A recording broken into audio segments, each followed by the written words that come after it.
आप सभी को नमस्कार।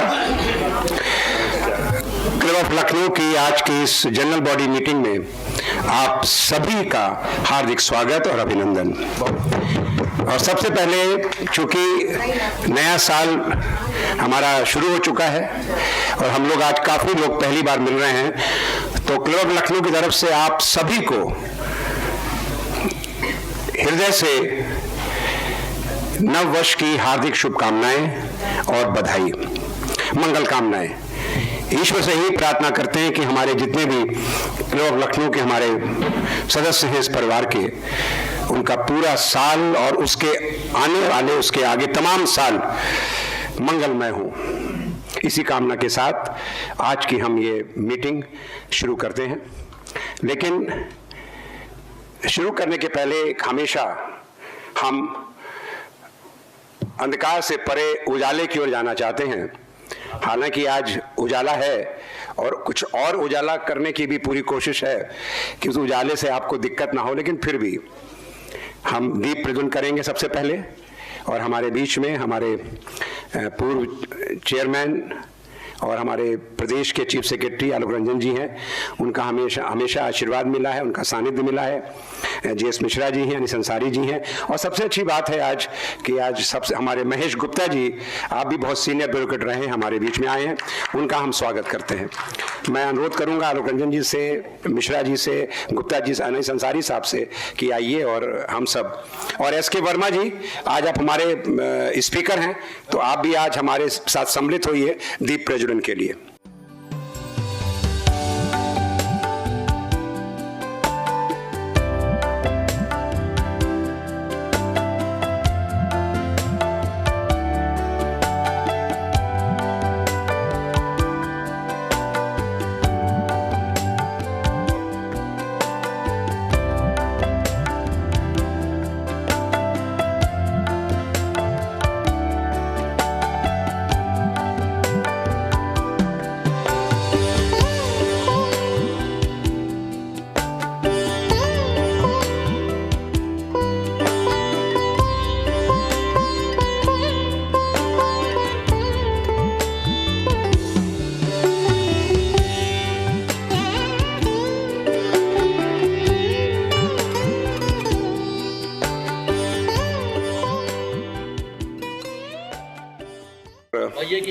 पुनः अभी हमारे कुछ अभी मेंबर्स ने भी ज्वाइन किया है, बीबी सिंह, कर्नल फसी, आप सभी लोगों को नए साल की मुबारकबाद। जैसा मैंने बताया और मैंने नोटिस भी किया था कि आज एक हमारी जो ये आज की मीटिंग है, जिसको मैंने जनरल बॉडी मीटिंग कहा है, ये 3-4 महीने पहले हो जानी चाहिए थी, हमेशा एक है। यद्यपि हमारी जो पूरी एग्जीक्यूटिव या मैनेजमेंट कमेटी, उसका टेन्योर 5 इयर्स का है, लेकिन फिर भी हम लोग एक एनुअल मीटिंग करते हैं।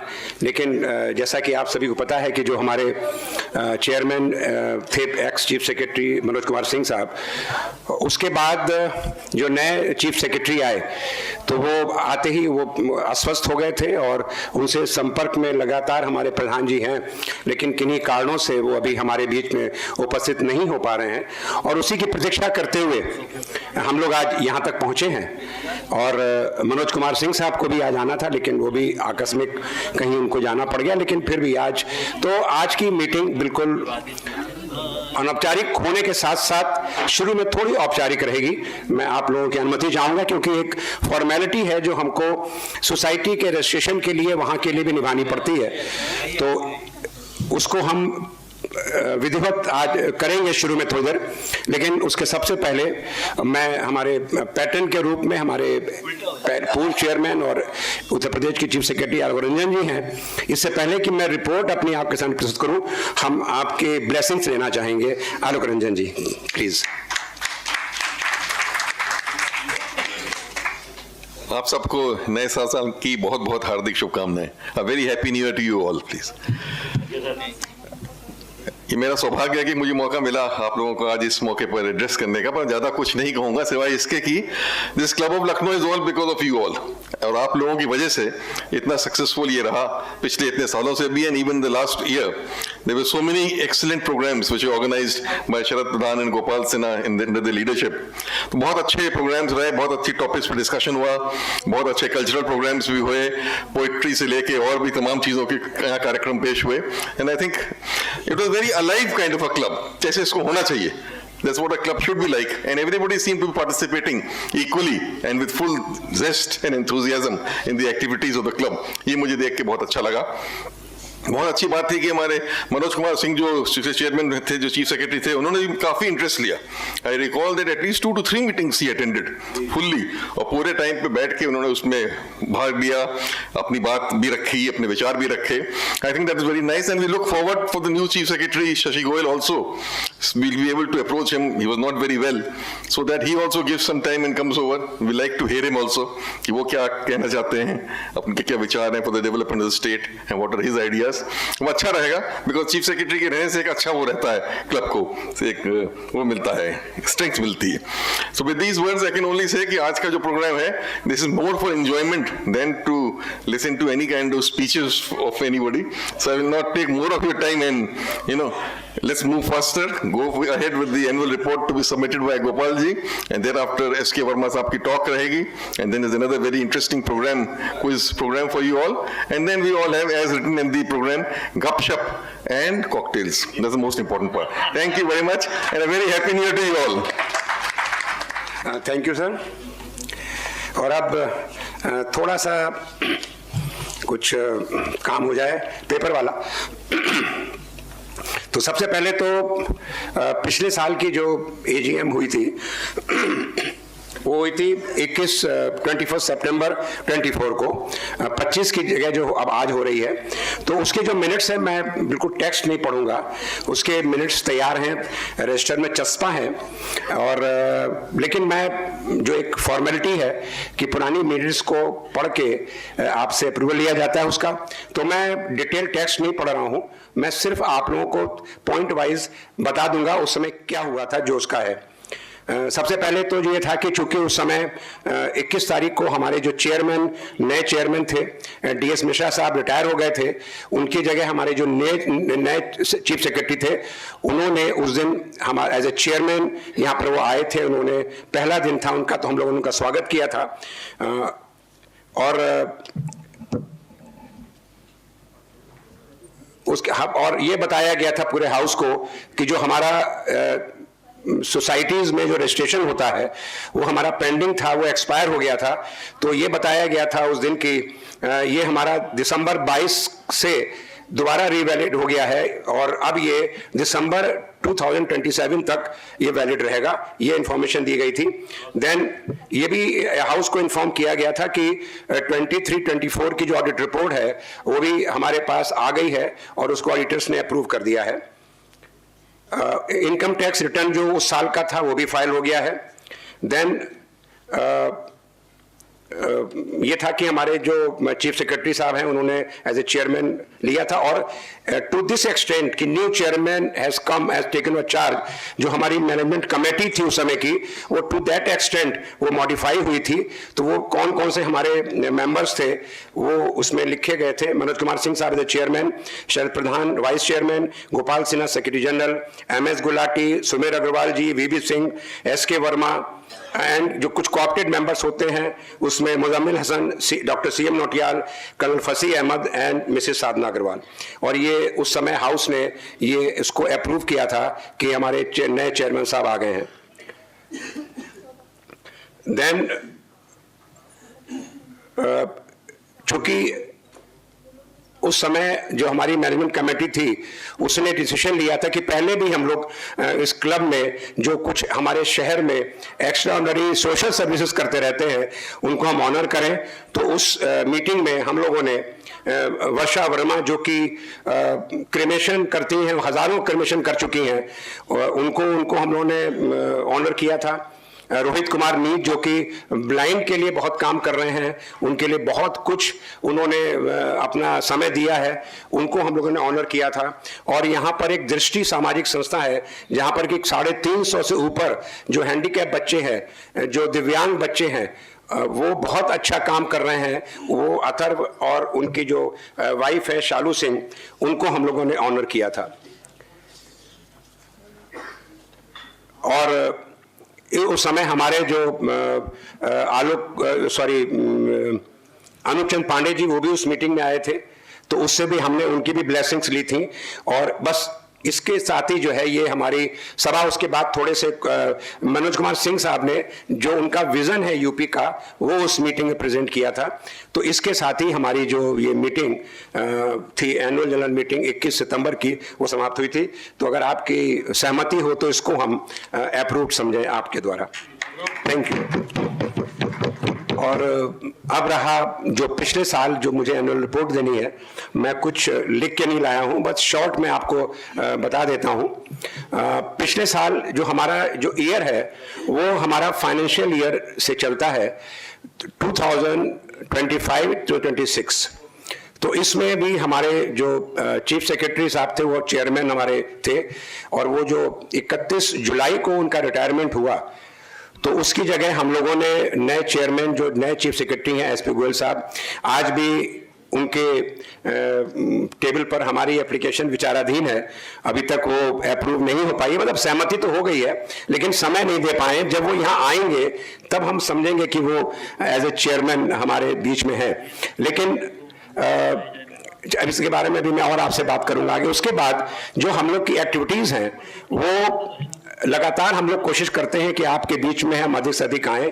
पहली मीटिंग पिछले साल की 29 जून को हुई थी, और 29 जून को जो हमारी मीटिंग हुई थी, उसमें जो पीजीआई के दो बहुत फेमस डॉक्टर्स थे, उन्होंने हेल्थ इश्यूज पर, लिवर को लेके अपना प्रेजेंटेशन दिया था, और ये मीटिंग हुई थी जर्मनी में। उसके बाद हम लोगों ने अभी 21 तारीख को मीटिंग करी थी, 21 दिसंबर को। उस मीटिंग के बाद आज हम लोग तीसरी मीटिंग में आज नए साल मिल रहे हैं, और मेरा ये टारगेट रहता है कि कम से कम हम लोग 4 मीटिंग तो साल में करें हर क्वार्टर में। तो अगर हमारी ये तीसरी मीटिंग है, तो इंशाअल्लाह होली के आसपास हम लोग चौथी मीटिंग भी करेंगे। आप जैसे आज आप लोग इतने इकट्ठा हुए हैं, मुझे पूरी उम्मीद है कि, और हमारा जैसा कि अभी आलोक रंजन जी ने कहा कि हम इस चीज को साथ रखते हैं कि आपको हम कुछ टॉक के द्वारा कुछ आपको हम एनलाइटन भी करना चाहेंगे। हालांकि आप सब लोग बहुत ही समझदार हैं, एक इंटेलेक्चुअल वर्क हो, लेकिन फिर भी मुझे लगता है कि कुछ ना कुछ उस लेवल की टॉक्स होनी चाहिए जो हमेशा आप तक पहुंचती रहें। बहुत कुछ समाज हमसे चाहता है, जैसे कि हमने कुछ लोगों को ऑनर किया था, इस तरह एक्टिविटीज चलती रहें। हम लोग यहाँ पर आते हैं शाम को, कुछ लाइटर मोमेंट्स भी हो जाएं, तो वो भी हम चाहते हैं कि कुछ ना कुछ, कभी कोई म्यूजिक का प्रोग्राम हो गया, कभी कोई क्विज हो गई, या इस तरह के कोई पोइट्री सेशन हो गया। इस तरह से हम आपके बीच में, माइक क्यों गड़बड़ हो रहा भाई, इस बीच में हम आप तक एक उन लाइटर मोमेंट्स के साथ भी हम आपके समय गुजार सकें, ये भी हमारा पर्पज रहा है। हमारी जो ये पूरी एग्जीक्यूटिव है, ये 5 साल के लिए है, जो हमारा कॉन्स्टिट्यूशन कहता है। तो जो पिछले सालों में जो मैनेजमेंट कमेटी जो अभी मैंने नाम लिए थे, वो स्टिल एग्जिस्ट कर रही है। अब आई बात चेयरमैन की, तो मैं, चूंकि अभी एसपी गोयल साहब का भी ग्रीन सिग्नल नहीं मिला है, या वो हमारे बीच में नहीं आए हैं, तो मैं, अगर आप सब लोगों की अनुमति हो, तो मैं चाहूंगा कि जब मनोज कुमार सिंह साहब चूंकि लखनऊ में फिर आए हैं, he has joined as a CEO state transformation commission, तो हम चाहेंगे कि अगर आप सब लोगों की सहमति हो, तो उनसे हम ये अनुमति ले लें कि वो हमारे एज ए चेयरमैन कंटिन्यू करते रहें, जब तक कि एसपी गोयल साहब हमारे चेयरमैन के बीच एज ए चेयरमैन नहीं आ जाते। आई होप कि, तो प्रधान जी, आई थिंक तो ये हम उनको कम्युनिकेट कर देंगे कि मेरा सबमिशन ये है कि इससे पहले कि एक फॉर्मल रेजोल्यूशन यहाँ पर अडॉप्ट किया जाए कि एसपी गोयल साहब की गैर मौजूदगी में मनोज सिंह साहब को इंटरिम प्रेसिडेंसी के लिए अप्रूव कर दिया जाए। मेरी छोटी सी गुजारिश ये है कि यहाँ पर बहुत से लोग हैं जो एसपी गोयल साहब से बिल्कुल करीब से बात कर सकते हैं। मसलन आलोक रंजन साहब बैठे हैं, इनसे हम लोग गुजारिश कर सकते हैं कि उनसे एक बार बात कर लें, और अगर वहाँ से फाइनल कोई चीज़ पता चल जाए कि वो अपनी सेहत की वजह से या किसी और वजह से नहीं शामिल हो पाएंगे, तो फिर आप फैसला जो आज आप कर रहे हैं उसको लागू कर दीजिए। मनोज कुमार सिंह बिल्कुल सूटेड हैं for this job, he is already held this post, लेकिन एक अपॉर्चुनिटी हम लोगों को एक्सप्लोर करना चाहिए to speak informally to speak well. Sir, आपको से बताया था, हमेशा हम अपने जो हमारे पास चेयरमैन रहे हैं सर, तो अभी तक जितने भी नए चीफ सेक्रेटरीज आते रहे हैं उनका हम हमेशा मदद लेते रहे हैं, क्योंकि क्लब के नाम पर अक्सर लोगों को बड़ा कंफ्यूजन हो जाता है। तो जो हमारे आलोक रंजन जी हैं, पांडे जी हैं, जो लोग भी पहले रहे हैं वही उन लोगों को थोड़ा गाइड करते हैं। लेकिन जो मेरा प्रपोजल इसलिए है क्योंकि चेयरमैन खाली जगह नहीं रहनी चाहिए, क्योंकि एक अच्छी बात यह है कि मनोज कुमार सिंह साहब अभी तक चेयरमैन हम लोग के थे, और फिर वो चूंकि आ चुके हैं लखनऊ, ज्वाइन कर लिया उन्होंने, तो जब तक कि एसपी गोयल साहब विधिवत हमारे चेयरमैन नहीं हो जाते हैं, आप, और मुझे लग रहा है कि शायद प्रधान जी की बात हो चुकी है, उनको भी कोई आपत्ति नहीं होगी, तो अगर आप लोग सहमति दें तो उनको हम अप्रोच कर लेंगे कि साहब जब तक गोयल साहब नहीं आते आप हमारे चेयरमैन ऐसे कंटिन्यू करते रहिए। तो मुझे लगता है इसमें कोई वो नहीं। Thank you. उसके बाद तो ये रहा हमारा बहुत जो भी ज़्यादा। हाँ, एक चीज़ और बतानी थी अकाउंट्स की, जो पिछले साल का जो ऑडिट रिपोर्ट है वो भी हमारी तैयार होके आ गई है, और हम लोगों ने देख लिया। हमारे उस पर 2 लोगों के साइन होते हैं, सेक्रेटरी के और वाइस चेयरमैन के, वो साइन हो गई है। इनकम टैक्स रिटर्न फाइल हो गया है। अच्छी बात यह है कि जितना हम लोग आपसे लेते हैं उतना आप पे खर्च कर देते हैं, तो इनकम टैक्स भी हम पे अभी तक नहीं पड़ा।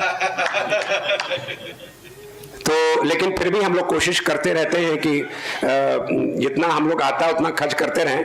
इसीलिए हम ये चाह रहे हैं कि आप लोग, हाँ, बीच में ये भी था कि हम लोगों ने अपना सब्सक्रिप्शन बढ़ाया है, तो वो सब उसमें आपकी रजामंदी रही है तभी बढ़ा है। और जो हमारे नए मेंबर्स हैं उनके लिए हम लोगों ने जो एक वन टाइम इंडक्शन फीस कह लीजिए, वो हम लोगों ने 10,000 रुपये रखी हुई है। तो हमारे कुछ मेंबर्स भी इस समय, ये बताना बहुत ज़रूरी है आप लोगों को कि करीब हमारे मेंबर्स आई थिंक 71 थे, कुछ और बने हैं, से अबाउट 75 मेंबर्स हैं हमारे इस समय। और हम लोग की थोड़ी सी बात हुई थी मैनेजमेंट कमेटी में, हम बहुत पर्टिकुलर हैं मेंबर्स को बनाने में। हम लोग ओपन मेंबरशिप नहीं है। Once it request is received या हम चाहते हैं कि वो हमारे मेंबर बने, तो हमारी मैनेजमेंट कमेटी उसको अप्रूव करती है। देन उस आदमी को फिर हम बताते हैं कि बार, लेकिन हम लोगों की अपनी एक काम करने का तरीका एक डिफरेंट है। हम ये नहीं चाहते कि बहुत भीड़ लगे, लेकिन फिर भी हम लोगों ने देखा कि जो हम सब्सक्रिप्शन आपसे ले रहे हैं उसमें ही हमको मीटिंग अरेंज करने में, डिनर अरेंज के बहुत टाइट हो जाते हैं। तो हम लोगों ने सोचा कि नंबर थोड़ा सा बढ़ा दें हम लोग। तो हम लोग का टारगेट ये था कि जो 75 करीब हैं हम लोग, तो हम लोग करीब इसको 75 से 100 तक ले जाएं। तो लेकिन रेस्ट एश्योर्ड ऐसे नहीं होगा, बाकायदा पूरी स्क्रूटनी होती है। हमारे पास बायोडाटा मंगाते हैं हम देखते हैं कि वो कहाँ स्टैंड करता है। हमारे साथ रहने पर क्लब को और एक दूसरे को हम लोग क्या दे सकते हैं, इसका हम लोग ध्यान रखते हैं। It is just for information. ऐसा नहीं कि हम लोग एकदम 100 करने जा रहे हैं, लेकिन एक हम लोगों ने ऑप्शन रखा हुआ है कि हमारे पास जब सब्सक्रिप्शन होता है तो हमको अपने मीटिंग्स के लिए फंड्स देखने पड़ते हैं। कोशिश करते हैं कि स्पॉन्सरशिप मिल जाए। आजकल स्पॉन्सरशिप भी मिलना आसान नहीं है, बहुत दिक्कत होती है। लोग पूछते हैं कि आपको क्या, हमको क्या मिलने वाला है। पिछले सालों में 2 डॉक्टर्स ने स्पॉन्सर किया था, और आज हम आपको बतला दें कि हमारे एस.के. वर्मा जी जो हैं, ये हमारी इस चिंता को शेयर कर रहे थे मैनेजमेंट कमेटी में। तो इन्होंने मुझसे कहा कि गोल्फ क्लब में मीटिंग हो रही थी कि गोपाल जी आप बहुत परेशान रहते हैं, आपकी नए साल पे जो भी आप काम करेंगे वो डिनर मेरी तरफ से होगा। तो आज का डिनर एस.के. वर्मा जी की तरफ से है, लेकिन इससे रिलेट मत करिएगा। जब मैंने कहा कि हम इनका नमक खाने जा रहे हैं, तो भाई कुछ हम तुम्हें मंच पर भी लाएंगे, और तुम्हारे अंदर एक हुनर है। ये इनके अंदर हुनर ये है कि हमारे डिपार्टमेंट में रहे थे, मैं उसी डिपार्टमेंट का हूं, मुझे बहुत दिक्कत होती है, लेकिन ये शख्स ऐसा है, आप इनको रात के 12 बजे फोन करिए। दो इज रिटायर्ड और बहुत बड़ी पोस्ट से रिटायर हुए थे, एमडी थे ये दक्षिणांचल में, लेकिन अब लखनऊ में हैं, और आपको रात को 12 बजे इनको फोन करिए कि भाई मुझे दिक्कत आ रही है बिजली की, तो ये शख्स उसकी मदद करता है। तो मैंने कहा कि आज ये तो एक बहाना है इनसे बुलवाने का, मैं इनके माध्यम से आप तक ये पहुंचना चाहता हूं कि हमारे परिवार में लखनऊ में एक एसके वर्मा नाम का इलेक्ट्रिकल इंजीनियर है पावर डिपार्टमेंट का, जो आप सबकी मदद के लिए हमेशा तैयार रहेगा। बता दीजिए। वो अभी वो पता है, और सुनिए और बता दूं, और अभी हमारे यहाँ लोग हैं इंक्लूडिंग मी। मैंने मेरे ननिहाल में मुझे वहां दिक्कत आई थी, मैंने फोन किया एसके वर्मा जी को कि भाई हमारे भतीजे बड़े परेशान हो रहे हैं, इन्होंने यहां से घुमाया और काम हो गया। हमारे लखनऊ में भी कुछ लोग हैं जो उनकी मदद है। तो आज ये सोलर पावर के नाम से आपके सामने आ रहे हैं, इसको आप लोग यूं पढ़िएगा, role and advantage of SK Verma. तो मैं अब और ज्यादा समय नहीं लूंगा, दो बातें बता दूं। पहली टॉक है एसके वर्मा जी की। सोलर इसलिए कह दूं जोक से पार्ट कि हमारे बहुत से लोगों को, हमारे जो इर्द गिर्द लोग हैं, उनको सोलर को लेके बड़ी प्रॉब्लम्स है, मीटरिंग को लेके उनको समझ में नहीं आता है कि नेट मीटरिंग क्या है, ये जो सोलर है ये कैसे, इसका कैसे सामंजस्य होता है, तो ये आपको बताएंगे। और प्लस आपकी कोई प्रॉब्लम हो इसको सॉल्व करने तैयार हैं। और उसके बाद हम फिर थोड़ी, जैसे कि अभी आलोक रंजन जी ने बताया था कि फिर हम लोग लाइटर मूड में आएंगे। और हमारे साथ हमारे बीच में मुझे बड़ी अच्छी बात है कि एक से एक हुनरमंद लोग हैं। अभी एसके वर्मा जी कह रहे थे कि एक शाम हमारे नाम भी कर देना, ये गाते भी हैं, ये मिमिक्री भी करते हैं, लेकिन इनको आज खाली हम टॉक तक रखेंगे और दूसरा सेशन देंगे चंद्रशेखर वर्मा को। वो आपके सामने जो हमारा 250 ईयर्स है लखनऊ का, पिछले 21 तारीख को हमने रवि भट्ट जी सुना था कि उन्होंने अपने लखनऊ के बारे में जो अनटोल्ड स्टोरीज हैं, जो अनटोल्ड एपिसोड्स हैं, वो आपसे शेयर किए थे और बहुत ही इंटरेस्टिंग था। आज लखनऊ 250 ईयर्स हम लोग सेलिब्रेट करेंगे उसका सीजन 2 में, और जिसमें कि चंद्रशेखर वर्मा आपसे लखनऊ के बारे में कुछ क्विज करेंगे। थोड़ा चूंकि लेट हो रहा है, थोड़ा टाइम लगेगा, बियर विद अस, लेकिन उसके बाद फिर खाना भी है, गपशप भी है, पीना भी है, और फिर हम लोग मौज करेंगे। तो लीजिए, मैं अब इनवाइट कर रहा हूं एसके वर्मा जी को। इनके बारे में ज्यादा क्या बताना, ये आप हमारे पावर डिपार्टमेंट के हैं और जब लेसा में थे बहुत इन्होंने काम किया, फिर ये एमडी बने दक्षिणांचल वितरण निगम, जिसका हेडक्वार्टर आगरा में है। वहां पर आपने बहुत सक्सेसफुल पूरा टेन्योर अपना कंप्लीट किया। अब ये लखनऊ में रह रहे हैं। आप गोरखपुर इंजीनियरिंग में जो इंजीनियरिंग कॉलेज है वहां के आप ग्रेजुएट हैं, इलेक्ट्रिकल ग्रेजुएट हैं। तो मैं इसी परिचय के साथ एसके वर्मा में ही आपको आमंत्रित कर रहा हूँ। थैंक यू सर, बहुत ज्यादा हो गया।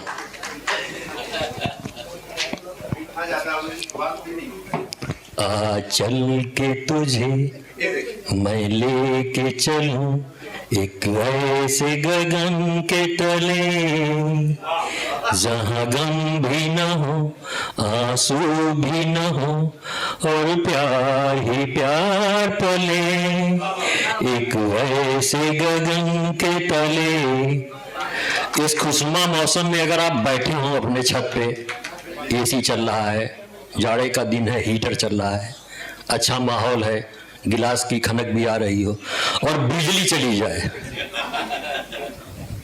इस खुशनुमा माहौल से शुरू कर रहे थे कि हम डिपेंडेंट हो जाते हैं। सर, मेरा कहने का मतलब ये था कि हम एक बिजली विभाग पे डिपेंडेंट हो गए, और दनादन जितनी गालियां हो सकती हैं, बिजली कट गई यार। ये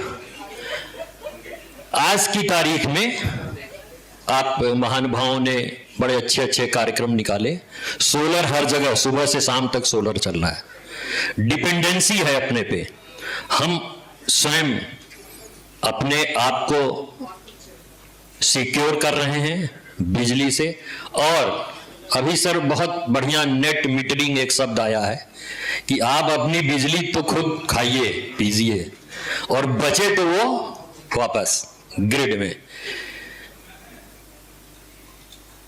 इस सोलर के कंसेप्ट में सारे डिपार्टमेंट जुड़े हुए हैं। पर्यावरण वाला भी रो रहा है कि ऊपर छतरी बन गई, गैस मत जलाओ, हमारे थर्मल पावर प्लांट्स बंद कर दो, सब कुछ बंद कर दो। इवन अभी मजाक में कुछ दिन पहले बात हो रही थी कि यार वो डीजल से और पेट्रोल से बड़ा प्रदूषण हो रहा है, तो ईवी खरीद लीजिए, मार ईवी पर चल रहा है। हमने कहा यार ईवी चार्ज करने के लिए बिजली चाहिए और बिजली के लिए कोयला जलेगा। 1 यूनिट बिजली पे सर लगभग 1 किलो कोयला जलता है और लगभग 1 किलो कार्बन का उत्सर्जन भी होता है। तो where we are saving our atmosphere, कहीं नहीं।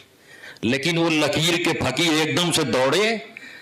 तो सर मेरा मतलब है कि हम पोल्यूशन को कंट्रोल नहीं कर पाए। इन नटसेल वी गेन्ड नथिंग।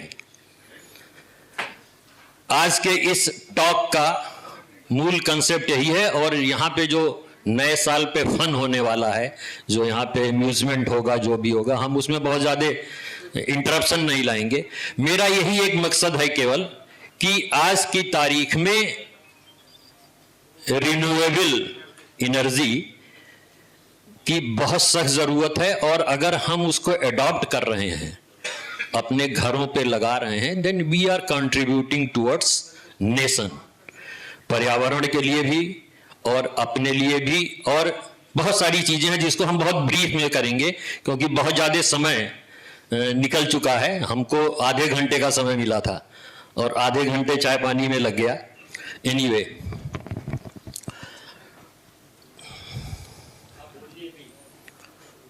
एक आज वो भट्ट साहब नहीं आए हैं, ये वाला स्लाइड सर भट्ट साहब के लिए था। पिछली बार उन्होंने हम लोगों से प्रश्न किया था कि बिजली कब आई। हमने कुछ बताया तो उन्होंने कहा नहीं, ऐसे नहीं आई। हमने कहा यार ये जो हमारे ब्रिटिशर्स थे या जो हमारे वाजिद अली शाह के लोग थे या जो भी थे, वो कहीं ऑथेंटिक रिकॉर्ड नहीं मिल रहा है। तो हमने भी बड़ा रिसर्च इस पे किया और जो कुछ मुझे मिला कि 24 जुलाई 1879 को कलकत्ता में पहली बार बिजली आई। जो बिजली का इजाद अमेरिका में हुआ तो 10 साल बाद इंग्लैंड में और फिर 10 साल बाद हमें भारतवर्ष में मिला। और इसकी एक कहानी छोटी सी ये है कि जब ये बिजली का प्रदर्शन वहां पे कर रही थी कंपनी, तो उन्होंने कई लोगों को बुलाया। वो केवल स्ट्रीट लाइट पे 1 या 2 बल्ब लगाया था देखने के लिए, तो जो कंपनी वाले को लोगों ने पीट के भगा दिया कि यार तुम ऐसी चीज दिखा रहे हो, कहीं भूत बंगला उसमें कहीं कुछ निकल आएगा। तो करीब 10 दिन बाद फिर उन्होंने एक मिल में प्रदर्शन किया 10 बल्ब जला करके स्ट्रीट लाइट पे कि एक बार हम इसको जलावें तो देखें। मुझे ध्यान है बचपन में 1962 में हमारे घर में बिजली आई तो हमारे बाबा जी यही बोले यार तुम लोग बिजली बिजली करते हो, करंट मार देगा फिर कौन कौन झेलेगा। तो सर 2 साल डिले हो गया, फिर 64 में आई। हम लोग भी 2 साल नहीं पाए, तो मतलब ये था। तो ये स्पेशली मैं भट्ट साहब के लिए ले आया था कि अगली बार इस पर जरा सा कुछ रिसर्च होगा तो थोड़ा सा बहुत बेनिफिटेड रहेंगे। और हमारे लखनऊ में बिजली इसमें नहीं आया है, जो कि बहुत बाद में आई थी 1911 में। और मुझे ध्यान है कि हमारा जो प्राइवेट कंज्यूमर जो हमारा बना था वो इलाहाबाद बैंक जो हजरतगंज में है सर। इसके पहले जो कॉलोनीज थे ब्रिटिशर्स के जो और भी थे वहां पे थे, first private consumer was Allahabad bank, वो हमारा पहला कंज्यूमर था। तो हम लोग हमेशा पीछे रहे हैं। और बिजली आने के 1947 तक मतलब कुछ नहीं था, केवल बड़े बड़े प्रतिष्ठान, कुछ मिल, कुछ उसमें जानना नॉर्मल पब्लिक न तो बिजली के बारे में ज्यादा इच्छुक ही थी और न तो हम उसको एक्सपेंड करने में थे। 1915 में टाटा ने, मतलब पहले हिंदुस्तानी थे, एक हाइड्रो प्लांट लगाया था सर 40 मेगावाट का। जो 40 मेगावाट समझिए आपके एक गोमती नगर के एक खंड के बराबर है। कोई भी एक छोटा सा खंड है तो 40 मेगावाट का है। यूपी पावर सिनारियो, अब चूंकि सरकार ने सोलर का कंसेप्ट सर भी रहे हैं, सर के पीरियड में एग्रीमेंट्स भी बहुत सारे हुए। सर मुझे ध्यान है कि आपके पीरियड में जो पहला एग्रीमेंट हुआ था वो 6 रुपए कुछ पैसे का, 6 रुपए 7 रुपीज इन बिटवीन हुआ था। कोई बना नहीं रहा था, हैवी इन्वेस्टमेंट था, रिटर्न किसी को दिख नहीं रहा था। अब वो धीरे धीरे रिटर्न दिखा, गवर्नमेंट ने मदद करी। आज की तारीख में सर टेंडर्स जो आते हैं 2 रुपए 10 पैसे के, 2 रुपए 12 पैसे में हमें इफरात की बिजली आज की तारीख में मिल रही है। आप जब अपने घर पे वही सोलर पैनल लगाते हैं वो आपको 7 रुपए की, मतलब आप कंपनसेट करते हैं। जस्ट फॉर एग्जाम्पल, अगर आप अपने घर पे पैनल लगाए हैं और उससे 300 यूनिट बिजली निकली जो आपने यूज कर ली, तो यूज कर ली, तो आपका जो पैसे की बचत हुई, जो हमारी टैरिफ है उस पर बचत हो गई। उसके अलावा जो आपने दी वो अगले महीने में उसी 6 रुपए वाले में एडजस्ट होती है। मतलब you are not as a generating company for that small amount of unit, तो वो हो जाता है। तो ये एक एडवांटेज मिला जिससे लोगों ने लगाना शुरू किया। लेकिन अब हमारी 50 लाख की लखनऊ शहर की आबादी है और हमारे उसमें करीब 11 लाख उपभोक्ता हैं सर। 11 लाख में लगभग 9 लाख उपभोक्ता घरेलू हैं। हम लोगों ने उसको थोड़ा एसेस किया था, उसमें 2 लाख ऐसे वो हैं जो हाई राइज सोसाइटीज में रहते हैं, बाकी के 7 लाख अपने बंगलोज में रहते हैं। And they have got full space top floor पे, 3rd फ्लोर पे। उसमें बहुत संख्या कम है अभी वो संख्या आप यहां से ये हमने अपने हाई राइज सोसाइटी से विकास नगर और अलीगंज का व्यू लिया था। मतलब अभी पूरा सन्नाटा है सर।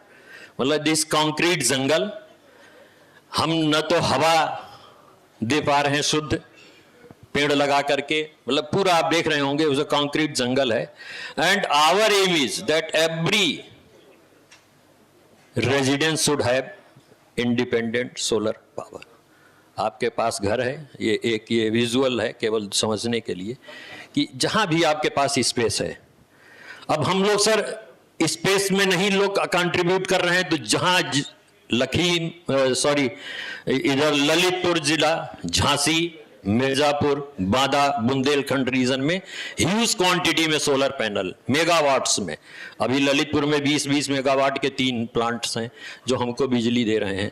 और जगह अभी भी हम लोग रिहंड, माता टीला, उरई डैम में मतलब फ्लोटिंग सोलर पंप्स लगाने जा रहे हैं।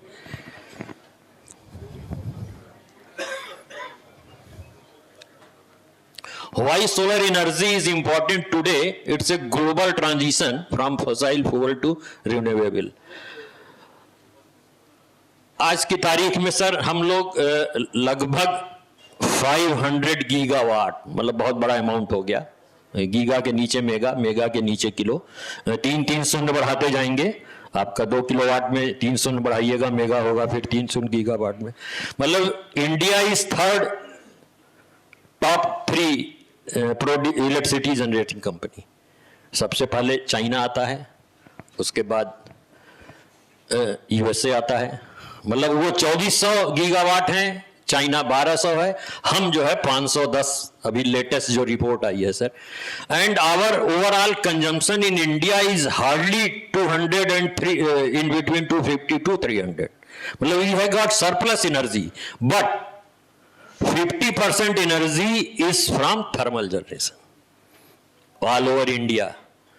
50% को जो जनेवा का एग्रीमेंट हुआ था सर, उसमें 2070 तक 0 करने का है। हमारी सरकार या भारत सरकार का 2030 तक इसको काफी रिड्यूस करने का है। एक टारगेट उन्होंने रखा है कि हम लोग इस पे आ जाए। But in our UP our contribution of thermal generation is 80%। हम 30,000 मेगावाट जो यहाँ पैदा करते हैं सर, प्राइवेट सेक्टर में, सेंटर सेक्टर में और भी जो सेक्टर्स हैं ना, उसमें सब थर्मल में अभी 82%। तो जब तक हम इस थर्मल जनरेशन को रिड्यूस नहीं करेंगे सर, तब तक हमें हवा नहीं मिल सकती है। अभी तो केवल नोएडा ही है, बाकी ये धीरे धीरे अन्य जगह भी फैलेगा।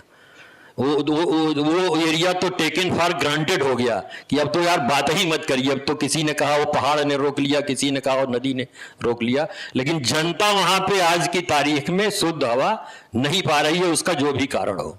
हम चूंकि बिजली से जुड़े हुए हैं तो कहीं हम भी प्रदूषित कर रहे हैं, तो हम अपने उस 50% के लिए अपने आप को जिम्मेदार मान रहे हैं, लेकिन उसे हमें बिल्कुल कम करना है। और residential solar can effectively act as distribution micro power plants. ये दीज आर एकेडमिक थिंग्स। अब यहां पे 1-2 प्रश्न हो सकता है कि मतलब हमें कितनी बेनिफिट मिलेगी। तो एक नॉर्मल जो बंगलोज होते हैं आपके गोमती नगर में, अलीगंज में, सब जगह पे, वो 5 या 7 किलोवाट के होते हैं। और उनके पास लगभग 10 किलोवाट का स्पेस होता है। अगर टॉप फ्लोर, थर्ड या फोर्थ पे आपने कोई कंस्ट्रक्शन नहीं किया है तो वहां पे उतना स्पेस होता है। आप अगर 5 किलोवाट का पैनल लगाएंगे तो 60,000 रुपए प्रति किलोवाट के हिसाब से 3 लाख रुपए का व्यय आएगा। सरकार ने सहृदयता दिखाते हुए हमारी आपकी हिच को दूर करने के लिए इसमें 78,000 सेंट्रल गवर्नमेंट हमें दे रही है और सब्सिडी यस सर, और 30,000 हमें स्टेट गवर्नमेंट दे रही है।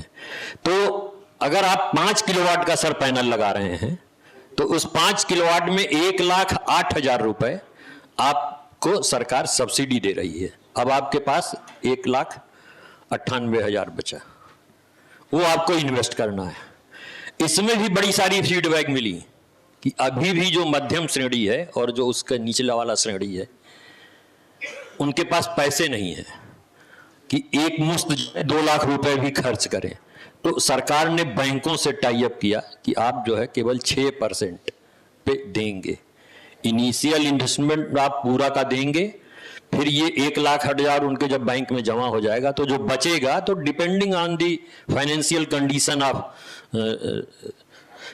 एप्लीकेंट वो आप जो है उस पे कर लेंगे। तो इसमें सर तेजी आई और छोटे तबके के जो लोग थे जो 1 या 2 किलोवाट वाले थे जिनके 150, 200, 250, 400 स्क्वायर फीट के मकान थे, उनके लिए उन्होंने 1 या 2 किलोवाट वाले में और भी थोड़ी सी रियायत दे दी कि आप कुछ मत करो, आप केवल लिख के दो कि आपके वहां हम प्लांट लगा दें, आपका बैंक से लोन करा देंगे और पैसा रीपेमेंट केवल हम वो करेंगे जब आप जैसे 500 रुपए या 600 बिजली देते थे तो अब आपका बिल आएगा 100 रुपए, तो ये 400 बचा ना, तो ये हम जो है आपसे ले लेंगे।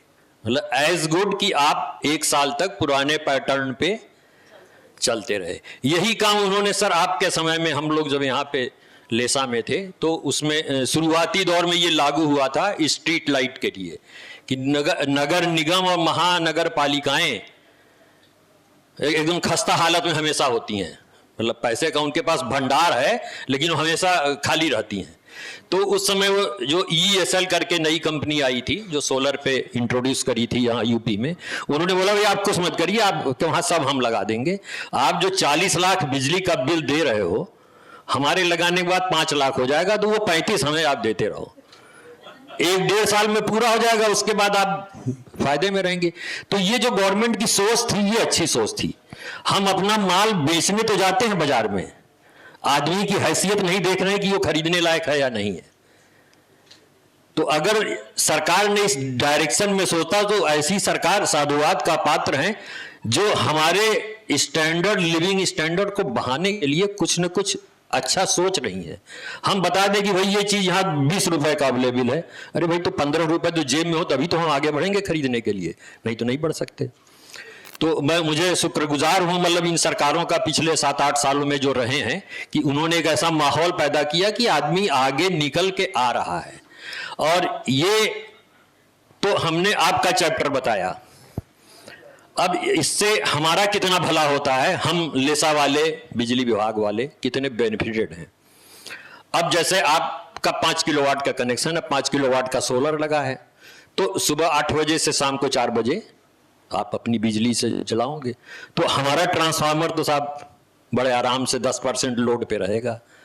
दिन में बार-बार बिजली आती है जाती है, जब उस पर लोड ही नहीं रहेगा, 100 किलोवाट का ट्रांसफार्मर 20 किलोवाट पे चलेगा, तो naturally your reliability of supply बढ़ जाएगा, अच्छा हो जाएगा। तो हमें यह फायदा है कि हमारे ब्रेकडाउन्स कम हो जाएंगे, हमारे ट्रांसफार्मर दिन रात फूकते हैं, क्योंकि हम लोग एक ऐसे विभाग से जुड़े हैं ना, 24 घंटे हम आपकी सर्विस करते हैं, आप सोते हैं तब भी हम सर्विस में रहते हैं। और जब बिजली गई रात में और नींद खुली ना तो कोई प्रसाद नहीं देता है, मतलब जो उसके मुंह में आए वही कह देता है। तो अगर आपकी है बिजली डे आवर्स में मई, जून, जुलाई में सर कपकपी हो जाती है, मतलब दिन में गर्मी की वजह से, तो अगर उस समय आपकी अपनी बिजली हो तो not only you are saving your money, you are contributing to atmosphere, you are contributing to LESA, you are contributing to your department. मतलब वहां भी आप मेरी मदद कर रहे हैं। और प्लस जब इतनी बिजली आप पैदा करोगे तो उतनी हम कम खरीदेंगे, उतना कोयला कम जलेगा, उतना कम प्रदूषण होगा। तो हो सकता है अगर हम ऐसे ही मीटिंग करते रहें, एक दूसरे को उत्साहित करते रहें, तो सर नोएडा वाला जो एटमॉस्फेयर है ना वो भी हो सकता है खत्म हो जाए, मतलब इन ए लाइटर मोड। लेकिन मतलब कोशिश ये हमारी होनी चाहिए। तो इसमें मैं ये दिखा रहा था कि अगर आप 5 किलोवाट का ही हमने कंसेप्ट लिया था, क्योंकि मेरे ख्याल से 50% लोगों के 5 किलोवाट या 7 किलोवाट के कनेक्शन होंगे। तो आप जितनी बिजली जलाओगे नॉट नेसेसरली कि दिन में आप यूज करोगे, तो आप वो हमें वापस करोगे, हमें मींस यूपीपीसीएल को या ग्रिड में, और वो आपका एक बैंक बैलेंस टाइप का हो जाएगा। रात को जो बिजली आप ले रहे हो ना तो उसी में एडजस्ट हो जाएगा। जैसे दिन में आपने बिजली 100 यूनिट वापस कर दी हमें, अब रात में तो आपका सोलर बंद रहेगा, तो रात में जो आप 150 लोगे तो 100 तो आपका है ही हमारे बैंक में, तो आप 50 ही लोगे। तो जब electricity you are generating from your solar panel, that is rate is almost equal to what rate we are taking from you in a normal course. और इसमें बस एक केवल थोड़ी सी कमी ये है सर, ये क्रेडिट और डेबिट वाला तो ये मंथली चलता है, लेकिन अगर 31 मार्च फाइनेंशियल एंडिंग में आपका सरप्लस निकलता है तो वो हम 2 रुपये 48 पैसे पे ही उसका क्रेडिट दे देते हैं। 2 रुपये 48 पैसे केवल इसलिए देते हैं कि हम लोग सोलर की जो बिजली बाई कर रहे हैं वो 2 रुपये 48 पैसे, तो वो केवल एक बार होता है। अदरवाइज हर आदमी का 12 महीने के अंदर वो एडजस्ट हो जाता है कि मतलब जो आपका सरप्लस होता है और जो आप यूज करते हैं। मेरे ख्याल से यहाँ पे काफी लोगों के वहां सोलर पैनल लगा होगा, can they raise the hand? मतलब काफी है, मतलब ऑलमोस्ट 30%। तो इट विल बी, मतलब मैं ये प्रिज्यूम करता हूं कि 2-4-6 महीने में मतलब और लोग भी इससे प्रेरित होंगे। इसमें आज की तारीख में जो स्कीम्स चल रही हैं, हमारे पीएम सूर्य हर घर स्कीम चल रही है, मुफ्त बिजली नाम उसका दिया गया है, हालांकि वो मुफ्त नहीं है। और हमारा जो झटपट पोर्टल यूपीपीसीएल का पोर्टल, यूपी गवर्नमेंट का सोलर का चैप्टर उसमें अवेलेबल है। आज का यहाँ पे हमारा आपका इंटरेक्शन का ये था कि ये नया कंसेप्ट है and lot of problems is being faced by you people. एक अभी हमने 4-5 दिन पहले मैसेज किया था हमारे क्लब के जितने मेंबर्स हैं सभी को कि मतलब since the governance and working of LESA specially Lucknow district has been changed, मतलब इट्स कॉल्ड वर्टिकल सिस्टम। तो उसमें अब ये नहीं पता चल रहा है कि हमारा काम कौन करेगा। आपके घर बिजली आ गई तो एक कंसेप्ट दिया गया है सर 1912 टोल फ्री नंबर, बहुत पुराना चल रहा है। जस्ट लाइक आपके घर में फ्रिज खराब हो गया तो कौन मेंटेनेंस वाला इंजीनियर है, कौन सप्लायर है, कौन कमर्शियल वाला, इसके बारे में आपको नहीं पता है। You have to make a complaint on toll free number, कोई बंदा आपको मैसेज करेगा कि सर अगले दिन आपको जाएगा। लाइकवाइज हमारे वहां भी ये कंसेप्ट आ रहा है कि कौन साहब हैं, बड़े साहब हैं, छोटे साहब हैं, एक्सीएन साहब हैं, जेई साहब हैं, कोई मतलब नहीं यार, आप 1912 पे अपनी प्रॉब्लम बताओ and whosoever is responsible he will do it and it will be communicated back to you. ये कंसेप्ट है। तो अभी वही नाम नहीं दिया गया है चूंकि ट्रांजिट फेज में है, इसलिए अभी केवल मोबाइल नंबर जो है अखबारों में छप गया है, लेकिन कुछ दिनों बाद ऐसा होगा कि आप केवल 1912 पे आश्रित होंगे और तब तक हम लोग हमारे डिपार्टमेंट के लोग उसको जान जाएंगे। पहले हमारा एक्सीएन जो आप लोग जानते होंगे एग्जीक्यूटिव इंजीनियर डिवीजन का, वो किंग हुआ करता था, मतलब उसको सर की मीटिंग भी अटेंड करनी है, पब्लिक को भी झेलना है, रेवेन्यू भी लाना है, मेंटेनेंस भी करना है, रात में जगना है, सब करता था। इसलिए हमेशा सुबह से शाम तक फ्रस्ट्रेटेड रहता था और कईयों के तो घर मतलब बर्बाद हो गए, छोड़ छाड़ के बच्चे चले गए, यार हम नहीं रह पाएंगे। तो अब वो स्थिति नहीं है, अब वो काम एक एक को बांट दिया गया। The person who is responsible for maintenance, वो एक आदमी केवल सब स्टेशन पे अपना स्विच देख रहा है, उसका कोई मतलब नहीं है। एक आदमी आपका बिल देख रहा है सर, एक आदमी यही देख रहा है कि लखनऊ में किसका कलेक्शन हो रहा है या किसका नहीं, एक आदमी ये देख रहा है कि कहाँ पे लाइन सेटिंग होनी है और कहाँ पे नया काम होना है। तो इट्स अंडर ट्रायल, बहुत विरोध भी हो रहा है, लेकिन ये सिस्टम अच्छा है। मतलब हम एक ह्यूमन बीइंग हैं, मतलब हम इतने बड़े एक्सपर्ट तो हो नहीं सकते ना भाई। जहाज भी जो चलाता है या जो जहाज बनाता है, जहाँ मेंटेनेंस होता है, तो उसके आईटी वाले, मैकेनिकल वाले और हैंडल वाले और पहिया वाले अलग अलग होते हैं, ये नहीं होता। तो ये कंसेप्ट नया इंट्रोड्यूस किया गया था। तो हमने सिन्हा जी से कहा था कि चूंकि माहौल पूरा बदला है, तो एक जब भी आप अपनी गेट टुगेदर करें, जिस भी करें, तो मतलब I will like to apprise the latest about solar, about the new concept. और मेरी कोशिश ये होती है कि since I am associated with this club, इसलिए हमारे क्लब का कोई भी मेंबर कहीं भटकने न पावे। तो मैं ये प्रयास में हमेशा करता हूँ। That is why I send a message to every our member a few 2-3 days back, in case you have got any problem, please do communicate me, you just send a message to me. ये जो slide आप देख रहे होंगे, इसमें एक just एक calculation था कि मतलब सोलर से आप 5 किलोवाट में 600 यूनिट बिजली बचाएंगे। और उसका आपको जो मेरा पर्सनल एक्सपीरियंस है, जो लोगों की फीडबैक है, जो लोग सोलर लगवाए हैं वो जान रहे होंगे कि अगर उनके 5 किलोवाट पे बिल 5,000 या 6,000 का आता होगा, तो आज की तारीख में वो 1,000 से ज़्यादा नहीं आता है। तो ऑन एवरेज जो है आपको 4 से 5,000 रुपए की बचत होती है। और जो इन्वेस्टमेंट आप करते हैं अदर देन सब्सिडी, वो डिपेंडिंग ऑन द इन्वेस्टमेंट, वो हार्डली 3 और 4 साल में वो बदल जाती है। तो आपने जो इन्वेस्टमेंट किया उसका पे बैक पीरियड, वो रिटर्न ऑन इन्वेस्टमेंट, तो दैट इज हार्डली 4 to 5। उसके बाद वो सब फ्री है। मतलब आप 5,000 की बिजली दे रहे थे, तो आप इधर 4 साल में तो वापस मिल गया, उसके बाद फ्री है। तो you can assist our department, our government, by installing the panels at your rooftop.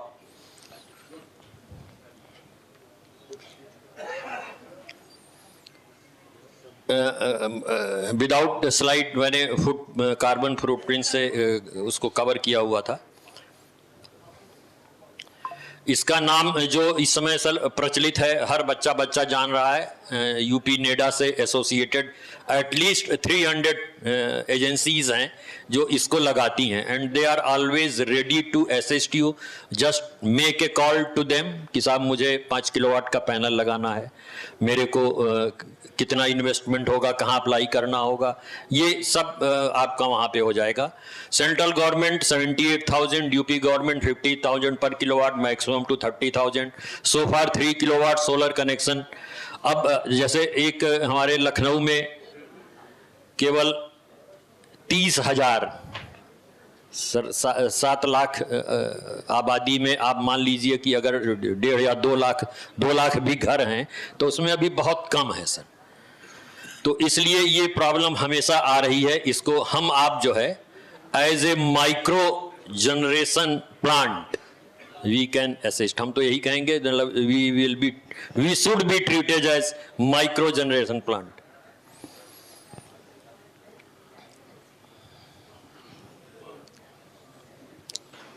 लेसा इसमें आपकी पूरी मदद करने को तैयार है। Simplifying the Jhatpat portal and solar panel request for checking report submission, it takes hardly 7 to 8 days. In case you have difficulty, you can approach to me. Solar cities initiative, बाकी तो सर इसमें जो चीजें हैं, बाकी गवर्नमेंट सोलर सिटीज में भी promote कर रही हैं, जो बड़ी बड़ी सोलर पार्क्स बना रहे हैं, मतलब 500 मेगावाट के, 100 मेगावाट के, मतलब they will be as a generating company to us. वो बिजली बनाएंगे, वो पूरी की पूरी मुझे दे देंगे, उनका एक अलग रेट चलता है। लेकिन वो दिन में हमें इतनी बिजली मिल जाएगी जो हमारे को सबसे ज़्यादा प्रॉब्लम होती है अप्रैल, मई, जून, जुलाई, अगस्त, सितंबर। और अगर ऐसे जाड़ा पड़ जाए जो अभी 3 दिन पहले पड़ा था, तो थोड़ा सा दिसंबर और जनवरी में मेरी प्रॉब्लम ऐसे होती। But at that time only this solar will assist us. हमें इस पर इसलिए स्विच ओवर ज़्यादा करना है क्योंकि percentage of nuisance creator generating plants in terms of environment is much more. All pan India level pe it is almost 50%, but in UP our contribution of thermal coal based plant is 80%. That's quite high. Target 2070 में zero करने का है, bare minimum करने का। हमने उल्टा तो नहीं बनाया है, लेकिन अपने सोलर का एक टारगेट बनाया है कि 22 मेगावाट हम लोग 2030 तक सोलर पे आ जाएंगे। उसमें अभी करीब 3.5 या 4 मेगावाट हम लोग अचीव कर पाए। तो this is in nutshell what I wanted to share with you, and I hope solar power is a backbone of modern Lucknow and Lesa. We will talk over here. Solar energy is no longer an alternative. It's a strategic imperative for power sector to ensure stable, profitable and green power future for Lucknow. Applications you can make to any office or to me. All India generation capacity इस समय हमारी जो चल रही है, हमने बताया कि 510 गीगावाट में 48% source is fossil fuel which needs to be. That's all from my side. Any query, any question, I am here. एक चीज पूछना चाहता हूं मैं आपसे सर, कि इफ यू परमिट, ये एक जो आपने बताया, इतनी पर यूनिट कॉस्ट कितनी आ रही है, इन सिंपल टर्म्स अगर समझ में आ जाए कि कितना डिफरेंस पड़ेगा। अब अदर देन इन्वेस्टमेंट वाला, रिटर्न फ्रॉम इन्वेस्टमेंट वाली बात तो आपने करी, अगर उसको भी इंक्लूड करी जाए तो इसकी इकोनॉमिक्स जरा सिंपल तरीके से लोगों को समझ में आ जाए कि अगर हम ये लगाते हैं, ये बिजली आपको 2.5 रुपए के आसपास पड़ेगी, क्योंकि ये this is a single investment, तो इमीडिएट रिटर्न आपको नहीं मिलेगा। But what you are investing it will be back to you within 4 and 5 years. But कितने साल लास्ट करेगा ये प्लांट अगर एक लगा देता है आदमी? तो उसकी भी तो लाइफ होगी ना। ऐसा तो नहीं कि 5 साल 25 लाख 25 साल आप जो प्लांट लगाते हैं उसकी मिनिमम 25 साल, और अगर उसकी आप बढ़िया ढंग से धुलाई मतलब थोड़ा मेंटेनेंस, थोड़ा ये सब करने, क्योंकि बहुत सारे ऐसे लोग हैं ना कि वो साल भर तक पता चला वो पानी जब बरसेगा तभी पैनल धुलेगा, हम नहीं धोते यार। तो मतलब ऐसे भी कंसेप्ट तमाम होते हैं, क्योंकि आपने देखा होगा बहुत सारे लोगों की कार नीचे खड़ी रहती है अपनी ही पार्किंग में, 4-5 दिन तक उस पर कोई हाथ नहीं मारता, बट द सेंसिबल में वो अपना उसकी धुलाई कर लेते हैं, तो उसमें आपको अच्छी मिलती है। 1 किलोवाट के पैनल में आप मतलब 5 यूनिट पर डे पा जाते हैं, मतलब 9 बजे से 4 बजे के बीच में। और कितनी कैपेसिटी चाहिए, स्पेस चाहिए लगाने के लिए 5 किलोवाट का? ये भी ये इसमें आया नहीं है। 100 स्क्वायर फीट सर 1 किलोवाट के लिए 10 गुणे 10 का आप है तो 100 उसमें हो जाएगा। मतलब इसीलिए हमने बोला जो 200 स्क्वायर मीटर के नॉर्मली मकान होते हैं middle class and upper class के, मतलब 2000 स्क्वायर फीट में अच्छा खासा उसमें 15 किलोवाट 20 किलोवाट का एक सर वो 3 के ऊपर सेम है, 1,08,000 मिलेगा। सरकार के व्यूज ये थे कि यार ये अमीर लोगों को तो हमें मदद की जरूरत नहीं है, लेकिन चलो इनको भी दे देते हैं। 1, 2, 3 किलोवाट वाले ज्यादा गरीब हैं, उनके पास पैसा नहीं है, तो वहां पे किया तो उन्होंने कहा अच्छा 10 किलोवाट तक दे देते हैं, तो 4, 5, 6 से 10 वाले को 1,08,000 sir. Yes sir, sir thank you. 1 by 1 sir.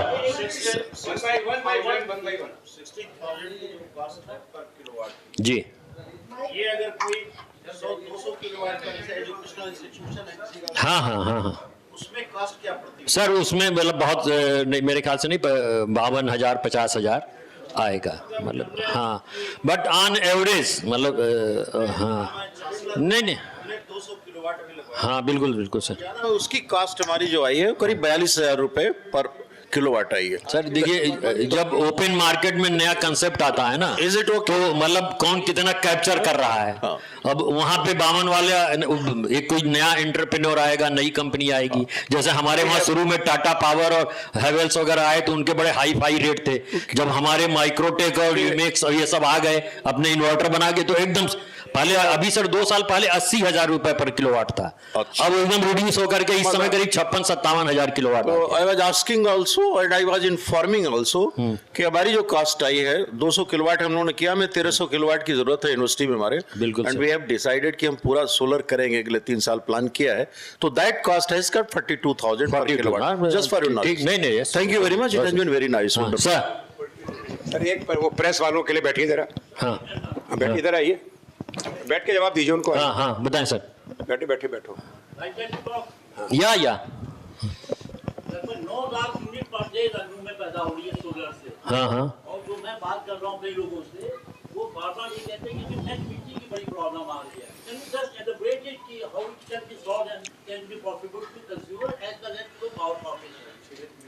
Sir, net metre एक ऐसा मीटर है बैठे बैठे बोलो। जो बोथ डायरेक्शनल चलता है। अभी जो नॉर्मल मीटर लगा हुआ है उससे आप ग्रिड से बिजली अपने घर में ले रहे हैं, वाइस वर्सा नहीं हो रहा है।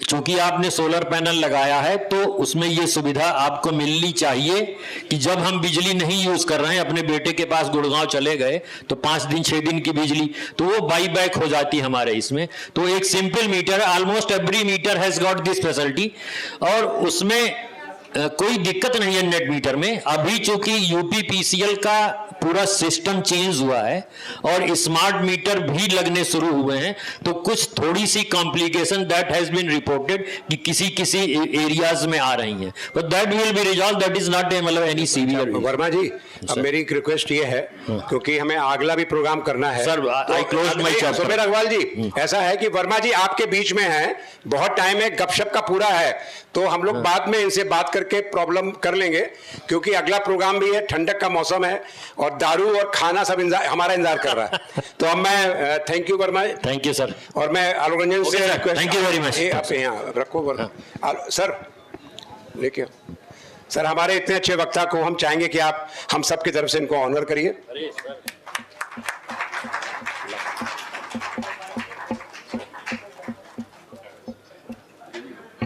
एक बार भी वो तो पहले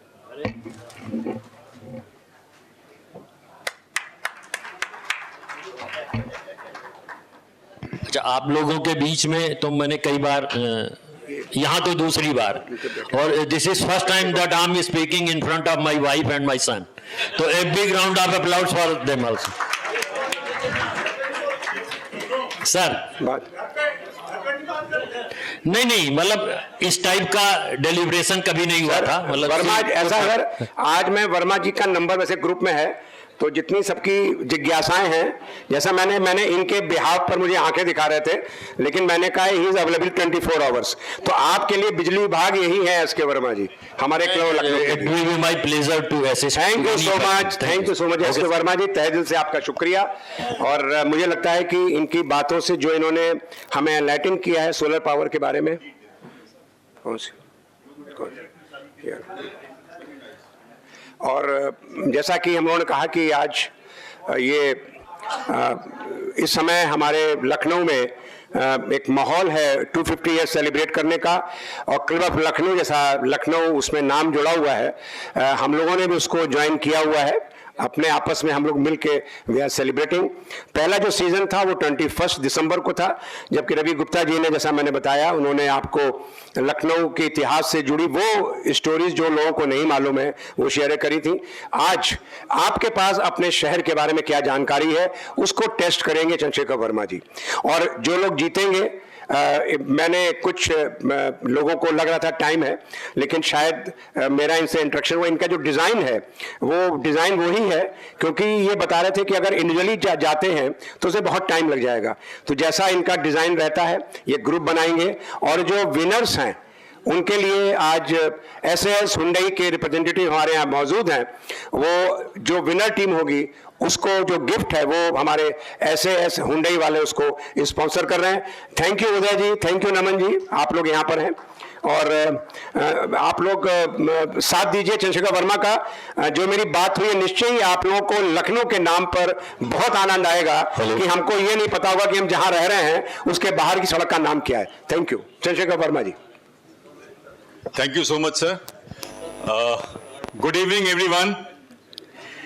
बहुत अच्छा प्रेजेंटेशन वर्मा जी आपका हमें लगा, और मुझे लगा जो आपने पहली स्लाइड दिखाई जिसमें आप रवि भट्ट साहब को याद कर रहे थे, आप थोड़ा डिसअपॉइंटेड थे कि वो नहीं आए हैं। जितना आप डिसअपॉइंटेड थे कि वो नहीं आए हैं, उतना ही मैं खुश हूं कि वो नहीं आए हैं, क्योंकि वो सारे आंसर थे। जी हाँ, क्योंकि मैंने सोच चुका था कि अगर रवि भट्ट साहब होंगे तो मैं उनसे कहूंगा कि आप मेरे स्कोरर बन जाइए आज, उनको पार्टिसिपेट नहीं करने देना चाह रहे थे। ऑलराइट, तो जो मेरी क्विज का फॉर्मेट है, फॉर्चुनेटली और अनफॉर्चुनेटली वो टीम वाइज ही हमें करना पड़ेगा, और इसमें आप लोग की थोड़ी स्वीकृति चाहिए। और मैं कोशिश करूंगा कि ज्यादा डिस्टर्ब ना करूं, कि जैसे आप लोग बैठे हुए हैं उसी में ग्रुप बना लूं। गोपाल जी, कितने लोग अभी होंगे हमारे पास? कितने लोग हैं? 70 तो होंगे। Okay, so will form 6 teams. हम 10-10 लोगों की हम 6 टीमें बना लेते हैं, और बाकी फिर देख लेंगे। So in the first team we will have 1 2 3 4 5 6 7 8 9। 2-3 लोग इधर और आ सकते हैं अगर मैं रिक्वेस्ट करूं। थोड़ा सा आप लोग उठना पड़ेगा। विनीता जी आप आ सकती हैं इधर। Okay, so this is team 1, और यहां पे मैं टीम 2 बना देता हूं। आप लोग थोड़ा आगे आ जाइए, इसको टीम 2 बना लेते हैं। राजेश जी आ जाइए आगे, और आप राजेश जी दूसरे वाले भी आ जाइए आगे। This is will in sir, आप लोग टीम 2 में हैं। नहीं, आप बैठिए, थोड़ा कंसल्ट कर लीजिए बस आंसर देते वक्त। बस ठीक है sir. So this is team 2, और यहां पे 3-3-6 लेडीज में से आप में से 3 लोग इधर आ जाइए प्लीज। कोई 3 लोग आ जाइए। देखिए, जीतने के चांसेस हैं आप लोग, इसलिए मेरे बड़े इंटेलिजेंट लोग हैं इस टीम में, इसलिए बुला रहा हूं मैं।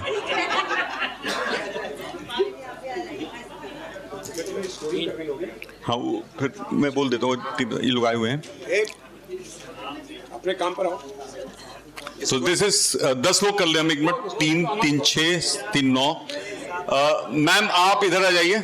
मैम आप इधर आ जाइए। सो दिस इज टीम 3। फिर ये टीम 4 है हमारी, तो आप लोग थोड़ा सा कोलैबोरेट कर लीजिएगा। ये टीम 5 है, ये दोनों टेबल मिला के, और वो टीम 6 है। ठीक है, वो सब टीम 6 है। तो हम देखते हैं कि आई होप हमारी टीम्स में नीतीश कुमार नहीं होंगे कि विनिंग साइड देख के वो स्विच चेंज कर लें। ये मत करिएगा please. Alright, so are we ready everyone? Are we ready? Okay, तो team 1, team 2, team 3, team 4, team 5 and team 6। Right, आप जो कार्टून देख रहे हैं, ये सामने जिसमें वाजिद अली शाह साहब की सेल्फी खींची जा रही है, ये मेरी बेटी ने बनाया है, और काफी पॉपुलर हुआ था कि नवाब साहब मुस्कुराइए आप लखनऊ में। तो मैं आपको नियम, अच्छा मेरे साथ स्कोरर उदय, आपकी टीम कहां पे है? मैं थोड़ा स्कोरिंग के लिए मुझे हेल्प चाहिए होगा। एक अच्छा आप कर रही हैं। Okay, good. सो मैं राउंड बताता चलूंगा और स्कोरिंग पैटर्न भी। राउंड 1, ये लखनऊ की सरजमी, इसमें लखनऊ के बारे में कुछ सवाल पूछेंगे। ये राउंड रॉबिन है, यानी टीम 1 से पहला सवाल पूछा जाएगा। आपको 30 सेकेंड्स मिलेंगे आंसर करने के लिए। हाथ उठा के दीजिएगा आंसर, क्योंकि हम एक ही आंसर लेंगे एक टीम से। अगर आपका आंसर गलत हो गया तो फिर वो सेकंड टीम के पास चला जाएगा। तो be careful while you answering, consult कर लेंगे एक दूसरे को तो अच्छा रहेगा। तो सबके लिए ये रूल है। सो पहले हम टीम 1 से पूछेंगे, then I will go to team 2, then 3, 4, 5 and 6। अगर क्वेश्चन पास होगा तो, otherwise every team will get a chance to answer. So are we ready? मैं एक चीज बता दूं कि मेरी क्विज़ेस में 2 चीजें होती हैं। सवाल बहुत आसान होते हैं, जवाब मुश्किल होते हैं। सही कह रहे हैं। और पता नहीं ऐसा कुछ हुआ है कि the best team has never won.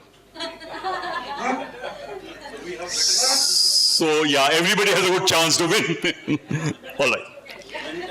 Team 1, we're starting. Name the shop that introduced the famous Malai ki Gilori in Lucknow. Okay, everybody knows that. So, Team 1, हाँ जी बताइए। राम आसरे। राम आसरे is absolutely correct. तालियां बजाइए इनके लिए।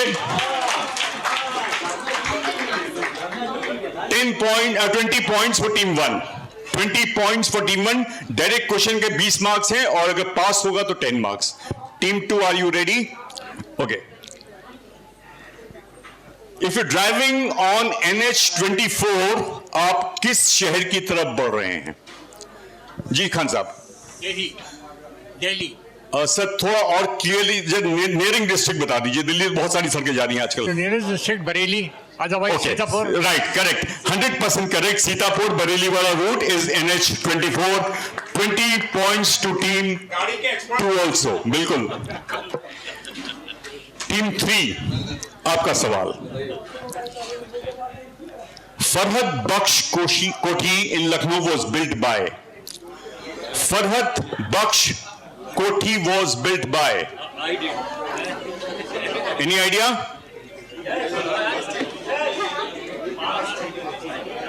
ओके, प्लीज गूगल मत करिएगा, phone उठा के अपने प्लीज। ओके, तो ये पास टीम 3 से पास हुआ। टीम 4 आपके पास ये सवाल आ रहा है।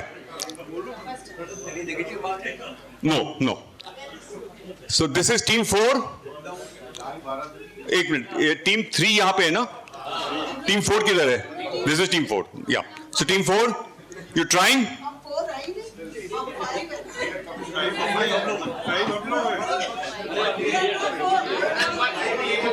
Okay, this is team 4। नहीं, आप 4 है।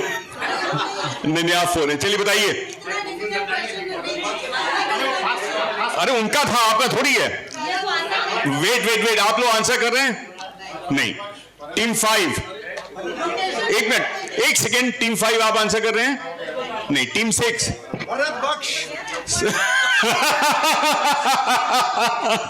सुमेर साहब को 5 पॉइंट दीजिए for his sense of humour. I go to team 1। Team 1, Farhad Bakhsh Kothi was built by Saadat Ali Khan. No, Claude Martin is the right answer.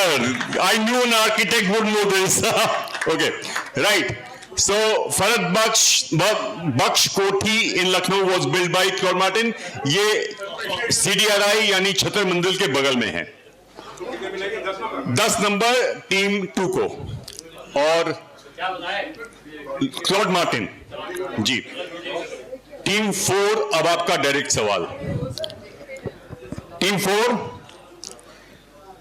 हिमवती Nandan Bahuguna मार्ग कहां पर है लखनऊ में?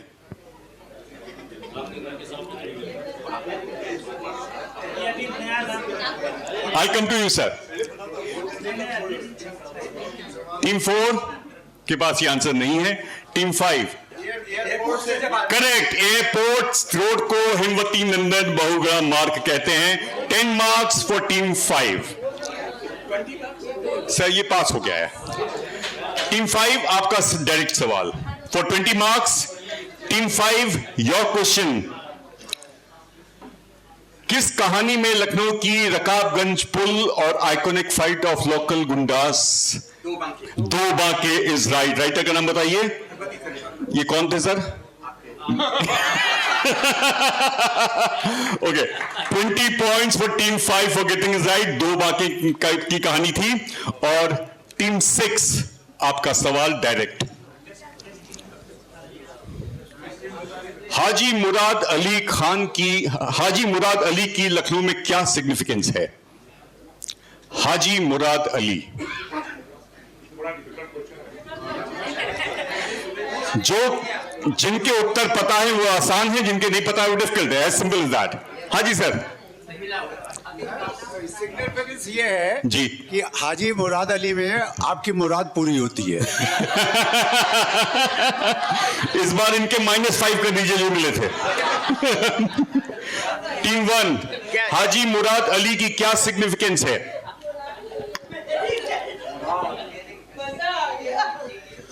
No minus marking. अगर आप बताना चाहें बता सकते हैं, गेस कर सकते हैं। ओके सर, गूगल नहीं करने मिलेगा, गूगल निकलेगा। Tunday Kababi is the right answer.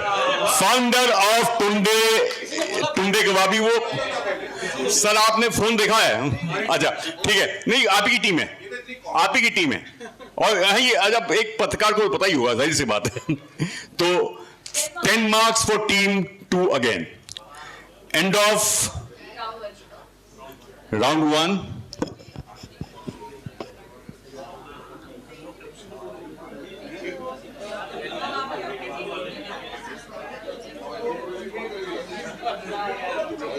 Okay, अब हम राउंड 2 पे जा रहे हैं। राउंड 2 में आपको मैं रिवर्स ऑर्डर में शुरू कर रहा हूं, जिससे कि हम थोड़ा निगेट कर सके, रैंडम हो सके थोड़ा। जैसे कोई टीम 4 नहीं बनना चाहता, टीम 5 नहीं बनना चाहता, तो ऐसे ना हो। तो अब आप टीम 1 बन रहे हैं। टीम 6, पहला सवाल आपके लिए होगा। हम आपको पिक्चर्स दिखा रहे हैं। डायरेक्ट के लिए 20 मार्क्स। आपको आइडेंटिफाई करना है ये मॉन्यूमेंट कौन सा है। So team 6, are you ready? पहला सवाल, ये क्या जगह है दोस्तों? ये लखनऊ में है जी,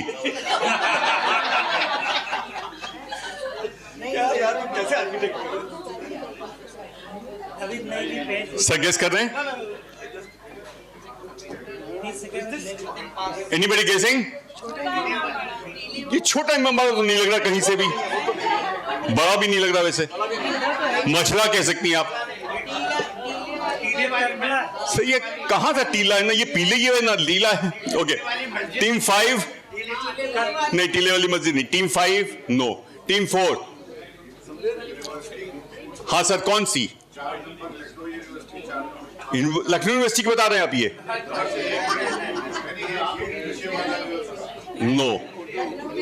team 3, team 2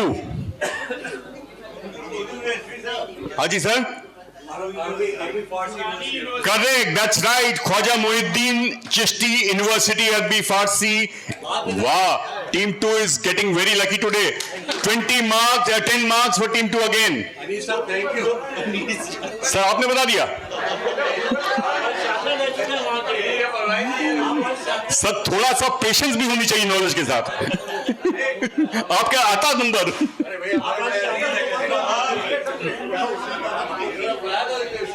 alright, okay sir. ये आप जब IM रोड पे जाएंगे तो वहां पर पड़ती है। Okay, next question for team 5। आपकी पिक्चर, आपका मॉन्यूमेंट आसान सा है, बता देना चाहिए। हाँ, टीम 5 यही है।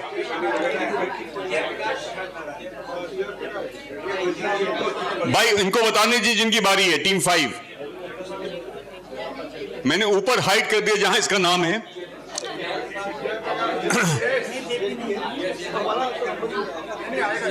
हाँ जी, कहां से लग रहा है सर ये आपको? वो रेड बिल्डिंग है। ओके, नहीं सर आपकी रंग नहीं। Okay, not answering team 5। Team 4, team 4 नहीं, वो JPNIC नहीं है जी। Team 3 no. टीम 2, टीम 1 नहीं है सर, नहीं नहीं। Team 1 it's a hotel, correct. Team 1 हाँ सर। सर आप तो होटल इंडस्ट्री से हैं, अपने कॉम्पिटिटर्स का भी ध्यान रखा करिए। This is Holiday Inn, this is Holiday Inn. अभी हाल में ही आया है, अभी 6-8 महीने पहले ही ये बिल्डिंग आई है। Alright, never mind. Team 4 your direct. Team 4 थोड़ा घर से बाहर निकलिए आप लोग। हाँ जी बताइए।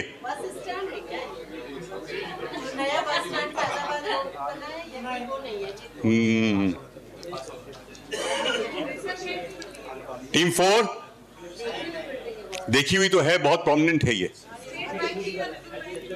हाँ जी मैम, नहीं। ओके, टीम 3 नहीं सर, अलीगंज नहीं है। टीम 2 नहीं। Income tax building is right.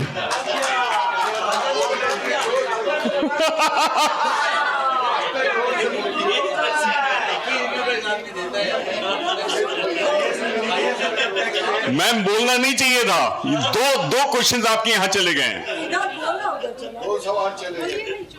और करवा चौथ भी नहीं है आज की, इतनी पति की मदद की जा रही है।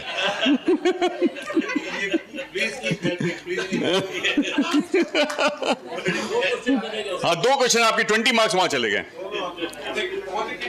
मैंने कहा ना, बेस्ट टीम डजंट विन, चोर team wins. Okay, so team 3 your direct. Team 3 please कोशिश करिए इसको पहचानने की, बहुत आसान सा सवाल है।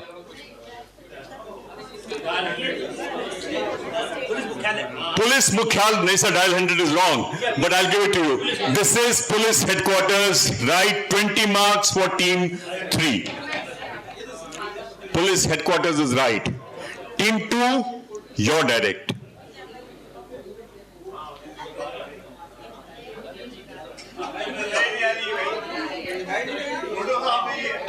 हाँ, थोड़ा सा लाइट का चक्कर है, बट कोशिश करिए। नहीं सर, किस्मत हर बार अच्छी नहीं होगी।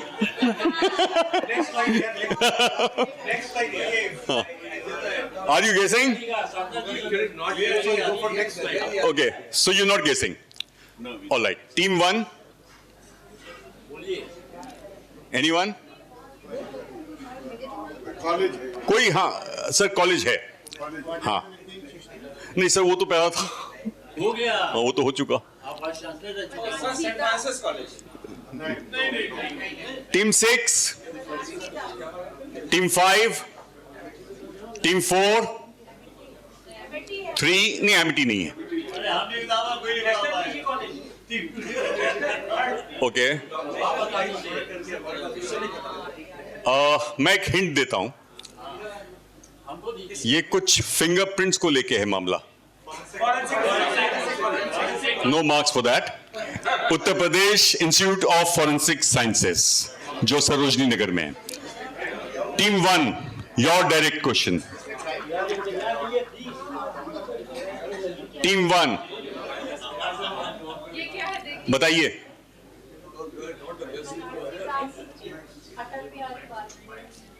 हाँ जी ma'am.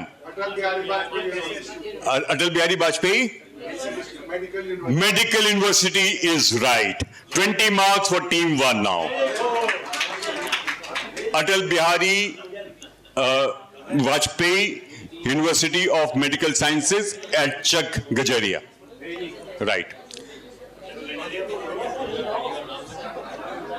Okay, we move to round 3 and we'll start with team 1 this time. Can we have the scores? Total करिए आपने।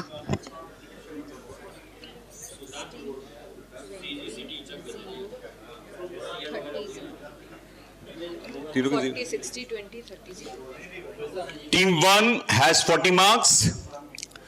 Team 2 has 40 of its own, 20 borrowed. But total 60. Total 60. Team 3 has 20 marks. Team 4 is very lucky. Team 5 is equally, no, Team 5 has 30. And Team 6, who scored 5 and then lost 5. So, okay, 0. We move to round 3. बस खत्म कर रहे हैं। 6. Round 3. This is Hazratganj special. तो थोड़ी down memory lane में जाइए और हजरतगंज के बारे में कुछ इंटरेस्टिंग सवालों की जानकारी करिए। एक मेरे मित्र हैं संजय शुक्ला जी, उनका एक आर्टिकल मैंने पढ़ा था, उसमें से ही ज्यादातर सवाल मैंने निकाले हैं। Will begin with team 1 this time. Team 1 पहला सवाल, लखनऊ में एक टेलर शॉप थी जो वहां पर सिचुएटेड थी जहां पर आज मॉडर्न सिल्क हाउस है। नहीं, टेलर की शॉप थी। मैं चलिए एक चांस और देता हूं, अगर आप कोई में से कोई गेस करना चाहे तो। बहुत पुरानी बात हो गई, ऑब्वियसली मॉडर्न सिल्क हाउस को ही बहुत साल हो गए हैं, तो उसके पहले की बात है जब। हाँ, मैं आ रहा हूं टू पे।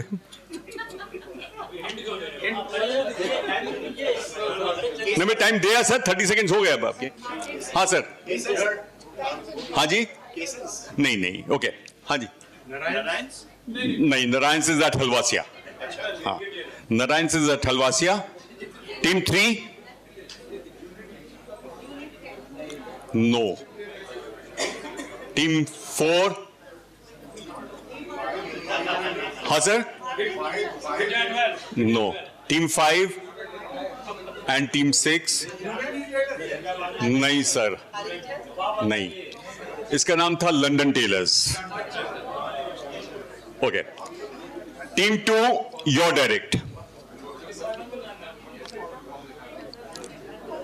Name the famous dance hall which was situated somewhere near to Devi Vidyam. It was later converted into a skating rink.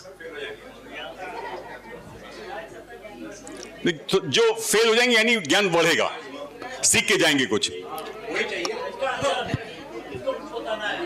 Team 2, team 2,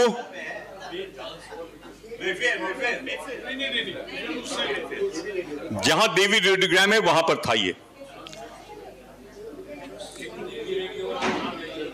This is all British Times. नहीं, this is all British Times. Team 3, 4, 5 and 6. हाँ sir, बता रहे? नहीं, this was Blue Heavens जिसका नाम था. Okay. ये थोड़ा नॉलेज भी बढ़ा लीजिए ना, सब चीज पता होगी तो क्या फायदा, कुछ मुझे भी बता दीजिए. टीम 3, आपका सवाल ये थोड़ा आसान है, आपको बता देना चाहिए. The Sahul cinema which was earlier known as Filmistan, उससे पहले इसका नाम क्या था?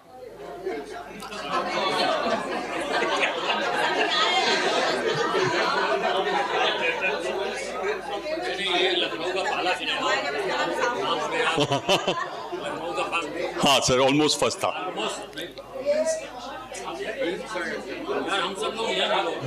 मुझे लग रहा है बहुत यंग है आज लोग. मैं वहां तक नहीं जा सकता अभी. टीम 4, सर वो आनंद का नाम था. मुझे भी भट्ट साहब से थोड़ा ही कम पता है, काफी कुछ पता है. टीम 5, सर प्रिंस उसके सामने था, Prince of Wales cinema, and Filmistan was behind that. Sorry, prince was behind, Filmistan was in front. Correct. Team 6, no. Team 1,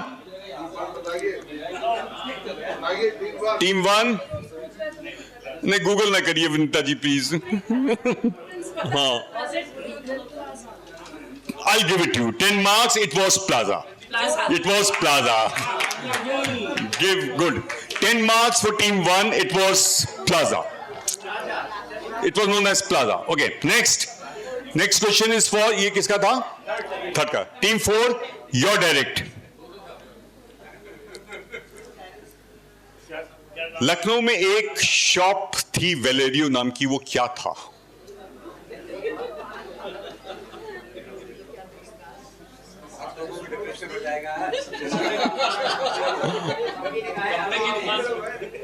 Valerio, any idea? Team 5. I'll give it to you, sir. I'll give it to you. 10 marks. Valerio was an ice cream shop. Very nice. Valerio was an ice cream shop indeed.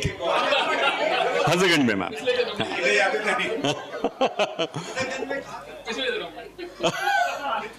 Sir ये जहां पे मंदिर के बगल में, हाँ नहीं इस तरफ मंदिर के पास. Okay. Next question for team 5. Team 5 your direct. Name of the confectionery shop जहां पे आज छंगामल है वहां पर थी. ये बहुत पुरानी बात नहीं है. ओके. वेट.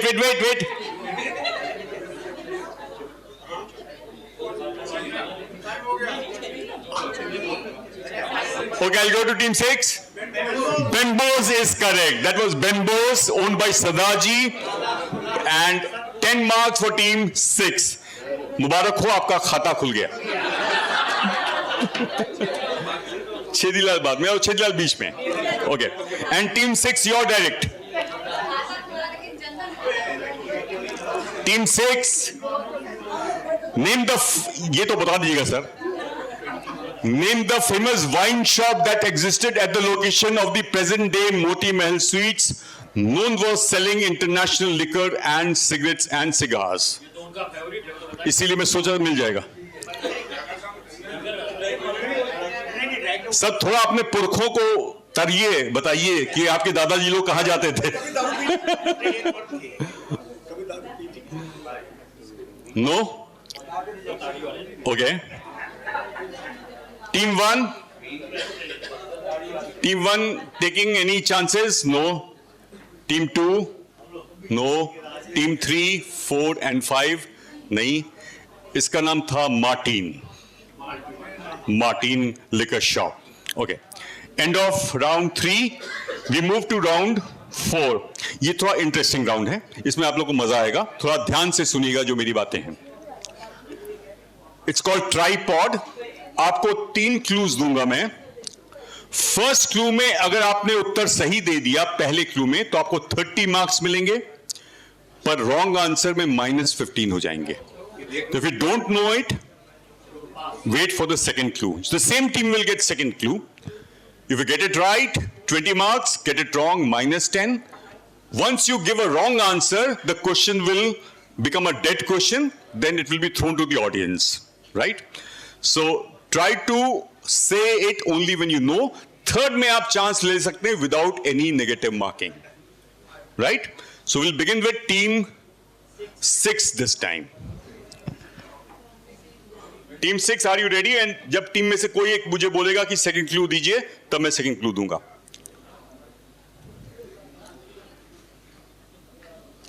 Okay.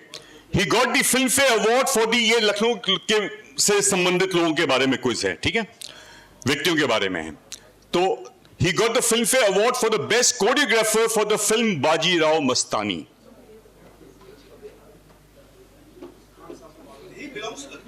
हाँ, मतलब कुछ कनेक्शन का लखनऊ से है.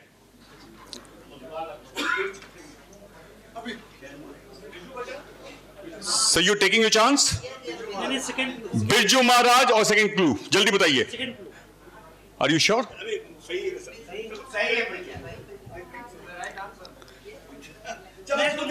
डिसाइड कर लीजिए सर. हाँ, अगर गलत होगा तो नंबर कम हो जाएंगे. हाँ, अगर सेकंड क्लू में नंबर कम हो जाएंगे sir. Birju Maharaj is absolutely correct. 30 points for team 6. It was Birju Maharaj.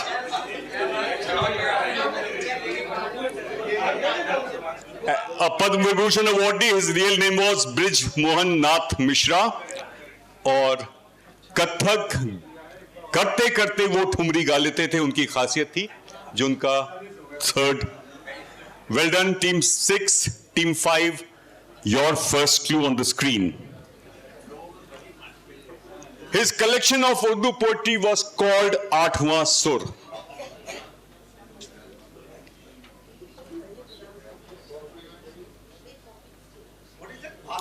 Aathwaं Sur. Second clue, everyone? Okay.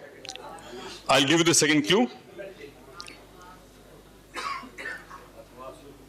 He played harmonium in silent movies in one of the theaters in Lucknow.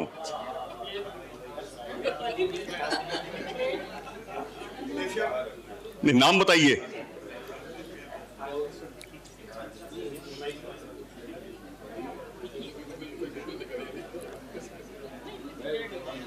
वो dead हो जाएगा. Third clue, I thought you'll get it here because this was very prominent clue. अब कितने लोगों को पता है इसका आंसर? अब काफी लोगों को पता है. Okay, but third clue, he received the first Filmfare Award as a composer of the film Baiju Bawra. अरे इनका क्वेश्चन है. नौशाद साहब की उर्दू पोइट्री का नाम आठवां सुर है, और वो पहले जो मेहरा सिनेमा है, जिसको पहले रॉयल सिनेमा कहा जाता था, वहां पे हारमोनियम बजाते थे. सर नौटियाल सर, आपको पता होगा, but you miss that. Okay, so you get 10 marks. Team 5. Team 4, आपके क्लूज आ रहे हैं।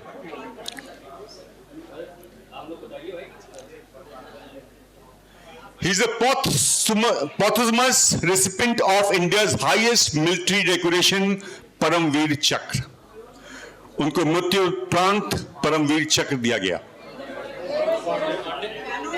Manoj Pandey is correct, 30 marks. This was about Manoj Pandey. Captain Manoj Pandey. All right. इनके बाकी क्यूज, ये रानी लक्ष्मीबाई स्कूल में गए थे और कारगिल वॉर के हीरो थे। टीम 3, आपका पहला clue. A student of Springdale College, he moved to Mumbai to become a singer but ended up becoming a lyricist.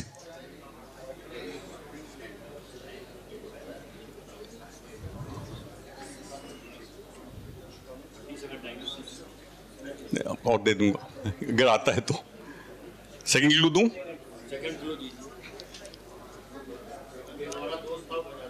Made his debut as a lyricist for Dev D movie. हाँ जी, incorrect, -10 for team 3। अब sir खत्म, bast हो गया question. Anyone गेसिंग? Amitabh Bhattacharya is the right answer. Amitabh Bhattacharya. And he received 4 Filmfare awards including Channa Mere for A Dil Hai Mushkil. Team 2, your first clue.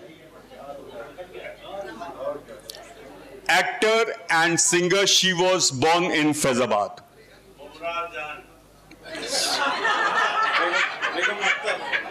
Begum Akhtar is absolutely correct, sir. 30 marks for Begum Akhtar.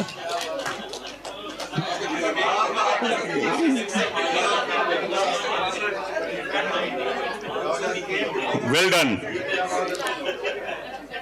She went to Calcutta with her mother to learn music and she was known as Mallikai Ghazal. Team 1, आपका पहला clue. फिल्मों में किए।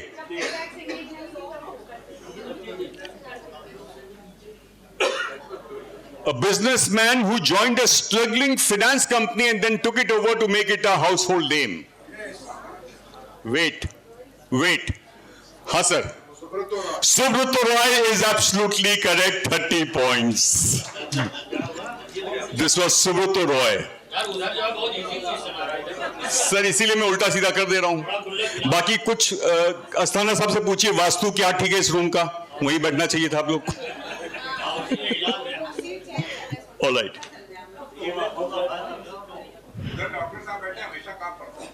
Round 5 हम team 1 से शुरू करेंगे। Time saved is your score. Uday, if you can same summary with the timer, phone में वो लगा लीजिए। नमन, स्कोर बता दीजिए मैम तब तक। Team 1 80, team 2 90, team 3 10, team 4 30, team 5 50, team 6 40। Okay, अभी नाउ ये थोड़ा हाई स्कोरिंग राउंड है, इसमें आप 30 नंबर तक स्कोर कर सकते हैं। हाँ सर,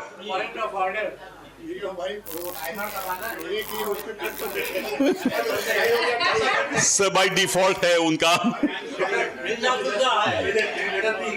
ओके नाउ, हाँ ये टाइम इधर आ जाइए मैम। अभी क्या है कि थोड़ा सा तो एआई की मदद मैंने भी ली है क्विज बनाने में, सिर्फ इस राउंड में ली है।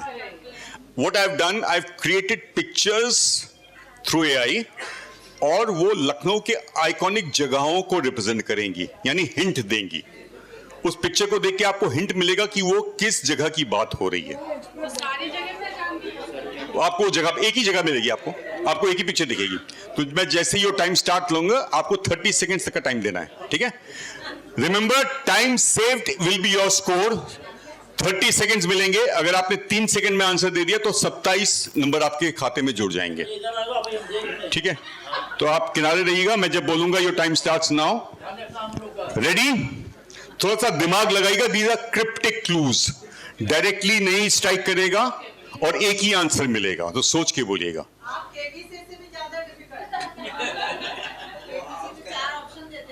जैसे अगर मान लीजिए आपको एक औरत घास बेचती हुई दिखाई पड़े, तो आप क्या बोलेंगे उसका? घसियारी मंडी। ये हिंट दिया मैंने कि इस तरह की पिक्चर्स होंगी, right? Right, okay, ready team 1, your time starts now.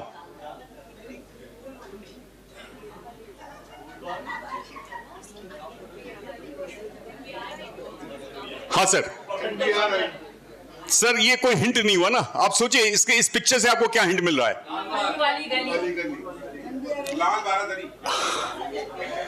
I give it you for फूल वाली गली। कितना टाइम लगा इनको? 23 सेकेंड्स लगे, तो आपको 7 नंबर मिलेंगे।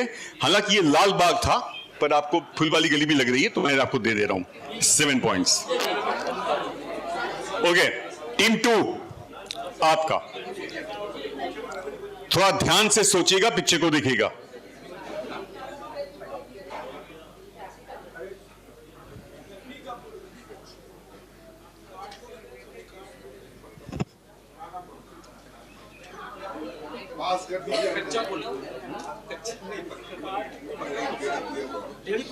टेढ़ी पुलिया सही है सर, आपको बोलना चाहिए। टेढ़ी पुलिया इज करेक्ट। कितना सेकंड लगा? हाँ, 17 second. The score is 13। Well done. Team 3 ready? ये बहुत आसान है, ध्यान दीजिएगा।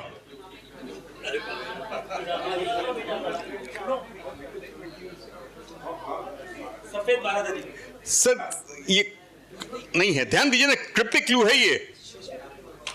क्या दिख रहा है इसमें आपको? किस चीज का महल है?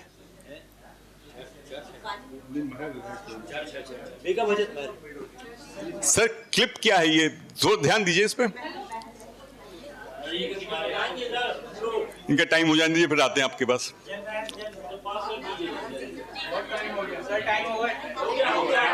Time up. क्या है ये? ये किस चीज से बना हुआ महल है? मोतियों से बना हुआ महल है। ये मोती महल, मोती। मैंने कहा था कि थोड़ा क्रिप्टिक क्लूज है ये। Okay, team 4 ready? Team 4 time starts. ध्यान दीजिएगा थोड़ा। हाँ तो आंसर करिए ना। Sikandar Bagh is right. Sikandar type का लग रहा है, Sikandar Bagh. Sikandarabad is right. So कितना टाइम लगा? 19 पॉइंट्स। टीम 5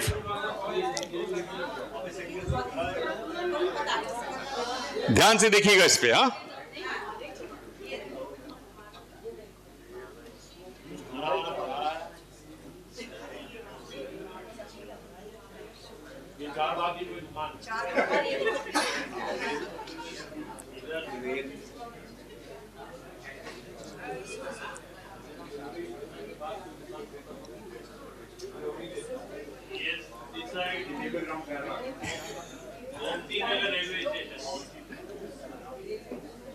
इस पिक्चर से क्या हिंट मिल रहा है? Time up. इसमें क्या दिख रहा है आपको? नहीं। ये कौन बंदा है? शेफ को और क्या कहते हैं? और अंग्रेजी में बोलिए। कुक। और ये क्या है? ये रेल है। इट्स कुकरेल।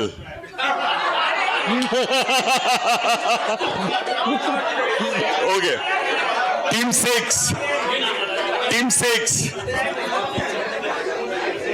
6 ध्यान दीजिएगा, थोड़ा ध्यान दीजिएगा और दिमाग लगाइएगा।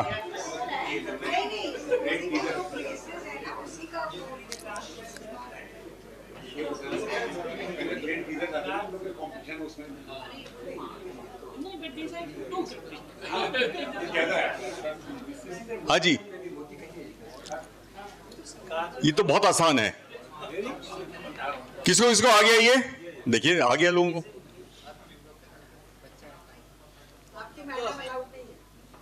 नहीं वो नहीं लाऊं, उनको बताया नहीं वैसे मैंने। आपको क्या लगता है इतनी बातचीत हो रही है हमारी? Chinhat is right sir. The chin and the hut, Chinhat. Okay, कितना टाइम लगा? टाइम अप हो गया था सर, तब आया आपको। नहीं मिलेंगे marks. All right, so we are done with the quiz. Let us have the scores.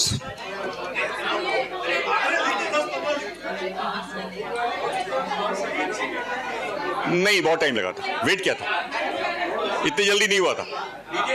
Okay, let's have the scores. उसमें मार्क्स नहीं मिला ना चिन्हट? नहीं, it was a closely contested quiz. Team first. नहीं, हम उल्टे से शुरू करेंगे। सबसे ज्यादा कम नंबर मिले टीम 3 को। पता नहीं किसने इज्जत रखने के लिए आपके 10 नंबर स्कोर कर लिए थे। So 10 marks for team 3. Next, tie है नेक्स्ट पोजीशन, ऑलमोस्ट टाई है, नहीं लेकिन टाई है।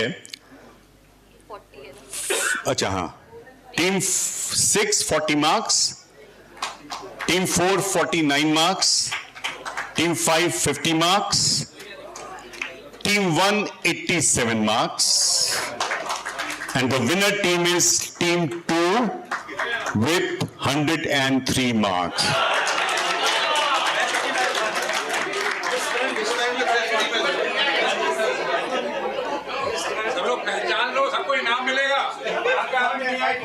हाँ, बाहर का कोई नहीं आएगा।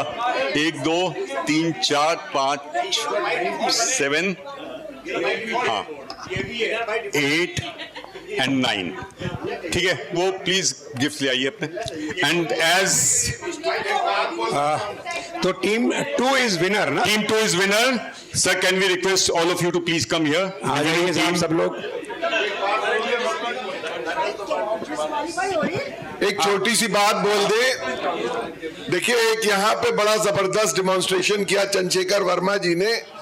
आजकल मैं आर्टिकल लिख रहा हूँ जनरेटिव एआई पे, और जनरेटिव एआई का कमाल आपने देखा कि आपने कुकरेल के लिए कहा भैया फोटो बना दो, तो उसने एक शेफ बना दिया और रेलगाड़ी और इंजन बना दिया, कुकरेल हो गया।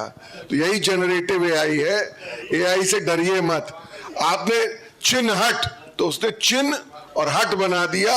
सो generative AI is not such great so far. हाँ।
लगता है मुझे कि आज की शाम बिजली विभाग से आपका जो इंट्रोडक्शन हुआ, दिक्कतें हुई, एस के वर्मा जी हमेशा आपके साथ हैं और चंद्रशेखर वर्मा जी हमेशा हमारे साथ हैं, अपने इंटरेस्टिंग क्विज के साथ आते हैं। लेकिन चूंकि हमने अपनी जो हमारा लखनऊ 250 ईयर्स है उसको हम लोग सेलिब्रेट कर रहे हैं, हमारा सीजन 2 का है, तो मुझे लगता है कि आप सब लोगों की लखनऊ के बारे में, अपने घर के बारे में जानकारी बढ़ी होगी। इसके साथ ही अब आप सब लोग उधर इनवाइटेड हैं, आप लोग जो गपशप मारे गपशप करिए, दारू पीना है दारू पीजिए, कोल्ड ड्रिंक है, कॉफी है, खाना है, तो इसके लिए आपको खुली छूट है, अपने मैदान में चले आइए।